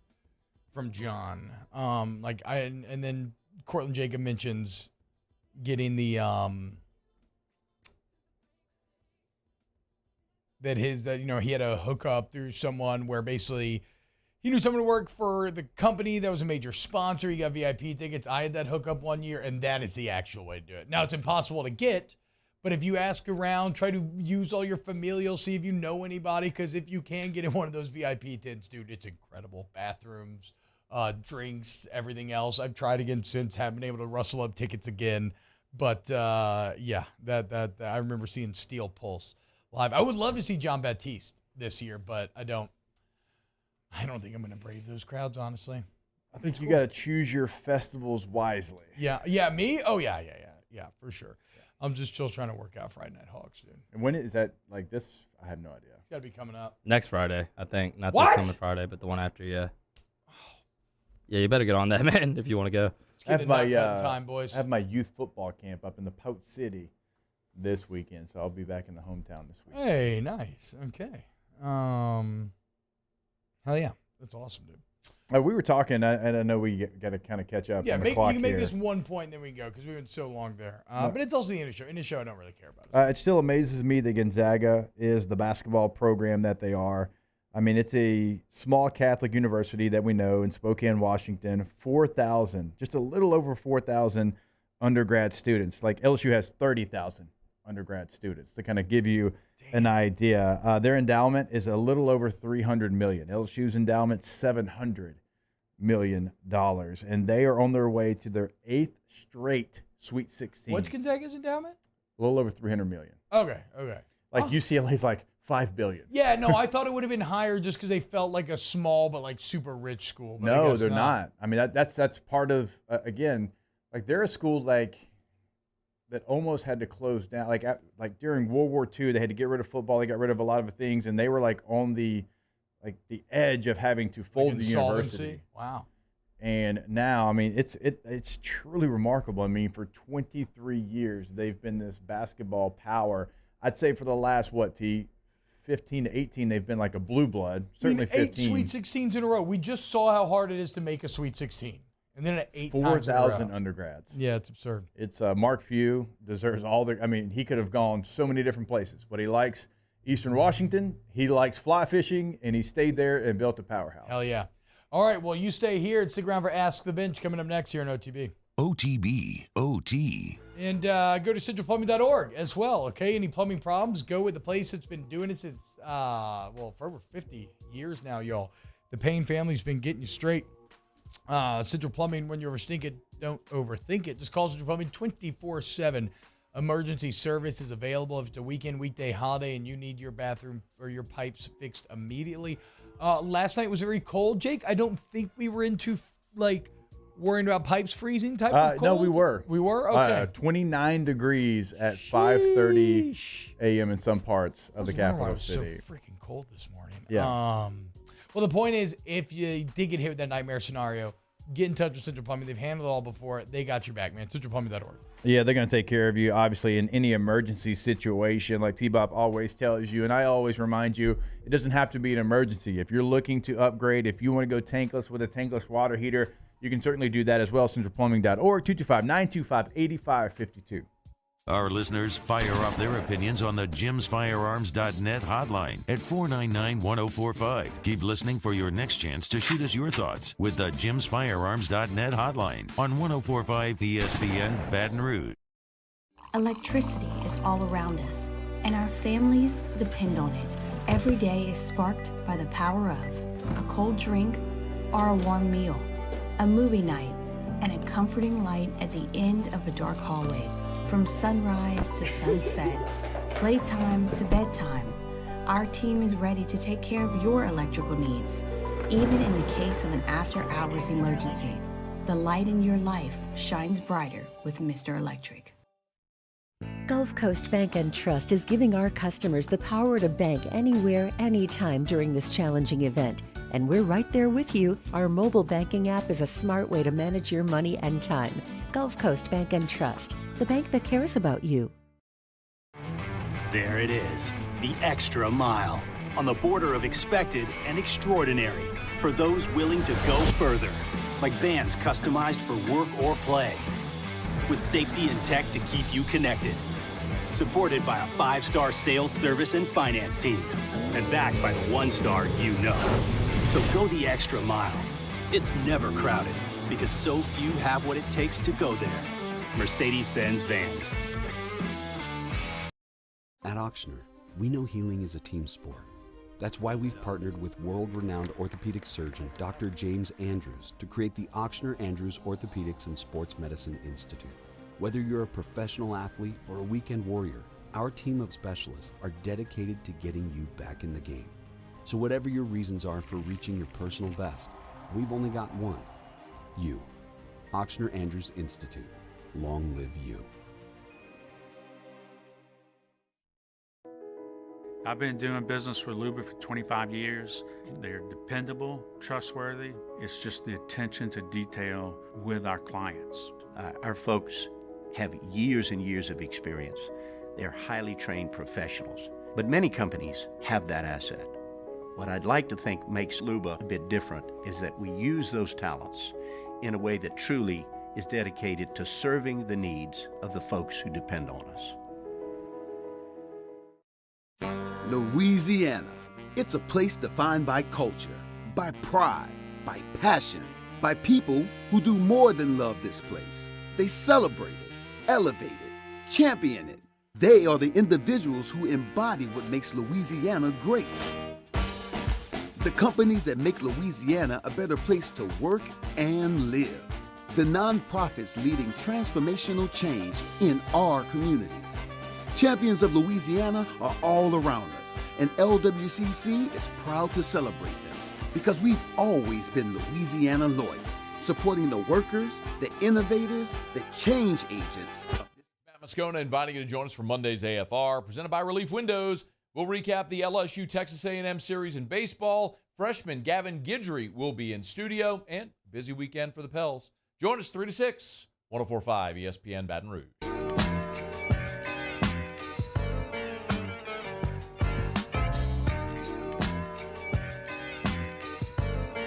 OTB OT with Hester and T-Bob on 104.5 ESPN Baton Rouge and 94.7 ESPN Alexandria. Welcome back. Ask the Bench, brought about Cold Coors Light, Vizzy Hard Seltzer, Blue Moon Light Sky, Citrus Sweet. Drink a lot of Cold Coors Light. Hashtag Ask the Bench. Favorite Chris actor? Pines, Evans, Pratt, Hemsworth, or other? Ooh. I think, depending on this D&D movie, Pine could move into first place for me. I've always been a Hemsworth guy, but I loved Pine in those old Star Trek movies when they relaunched him. And, yeah. I love Chris Pratt. I think he catches a lot of strays that are not justified, in my opinion. I like that he's ever the biggest Chris. Kind of knows who he is and is okay with that. But I think Chris Evans might be my favorite. I think his humor aligns with mine. It's the true. most. Not another team movie is hard to beat. Yeah. Shout out to Chris Maloney. Held it down on Law and Order SVU for a long time. Big true. He did. Oh, he did. No, he did. But it's just funny that's where you win. I will take Chris Maloney. I'm with you, Mario, 100%. I'm a big SVU guy. I'll take Maloney. I don't think the reboot is as good from what I've heard, but the original SVU was awesome. I'm going to go Chris Jericho. Favorite, yeah. Chris okay, Tucker. also I'll take that. Oh, Chris that's Tucker. a good one. Rush Hour coming back. Yeah. Must-have Jazz Fest food item. I don't know. I haven't been to Jazz Fest enough. Apparently the crawfish bread is gone, like from Jazz Fest. I don't know if y'all ever got it, but it's no more. Katie's has really good crawfish beignets, which I guess is like maybe the closest to that. Ask the Bench. How responsible were you at the wearing of the Green Parade on a scale of 1 to 10, 10 being the most responsible? I think I was about a 7 or 8. I drove, only had a few beers, like 3 beers over like 4 hours or something like that. I kept it very chill, very fun. I did not go. We went clothes shopping, antiquing for Harlow, getting all her stuff ready to go. That sounds like a pregnant wife to me. No, yeah. Well, I mean, Katie and I have always done that together. She's an interior design decorator. So, and the boys love it. Like, love it. They like going to find like old treasures is what they think. Wow. That's crazy. Ask the Bench. Do y'all think Sheboy from Kentucky would be a fit for the Pels? Mario? No, not enough offense. Ask the bench if you're ask the bench favorite hot sandwich. English steak sandwich. I'll tell you what, I had a really good sandwich at Iverstein's lunch menu the other day. The Hans and Franzwich. It was like a little just ham, turkey, cheese melt thing kind of deal. English steak sandwich is going to be goated for me forever. It might be nostalgia. I don't know. I still get it. I haven't gotten it in years. I used to like it in college a lot, so I can't speak exactly to it. Pretty good burger at Iverstein's as well. All right, we love you. Oh, Chris O'Donnell. Holy rusted metal, Batman. I legitimately loved that Batman movie as a kid, and I thought Robin was the coolest character I'd ever seen in my entire life. OTB, OT. I had like 18 Robin action figures of like every different outfit that they could print a toy of him in. Shout out Accutemp of Baton Rouge, where again, the reads keep getting more ridiculous because of this weather, okay? Service to the highest degree, AC and heating, which it's going to be 80 on Thursday, y'all. It's 30 today, okay? So with all this madness, if anything goes wrong, Accutemp of Baton Rouge is there for you. Remember, for the month of March, you would install a new AC unit, get that free premium clean air package, $1,800 value. That's going to ensure the air quality of your home is top notch. They're the absolute best. Accutemp BR, Accutemp of Baton Rouge, AccutempBR.com. Hey, don't shock the system. And that can be very hard to do when it's 30 and then 80, like within a 3-day span. But if you're a part of the Star membership, your unit is going to be able to handle it because they've come out and they've done the maintenance. They've checked it out. Be a part of that Star membership today, AccutempBR.com. Hey, it's Matt Musso. Join me Monday through Friday for your daily update on LSU baseball with Musso at the Box, presented by New Orleans Flooring, wherever you get your podcast, Apple, Spotify, Google, and check out New Orleans Flooring. 2 locations, Metairie and Prairieville, or NOLAFlooring.com. Hi, I'm Brandon Landry, founder and CEO of Walk.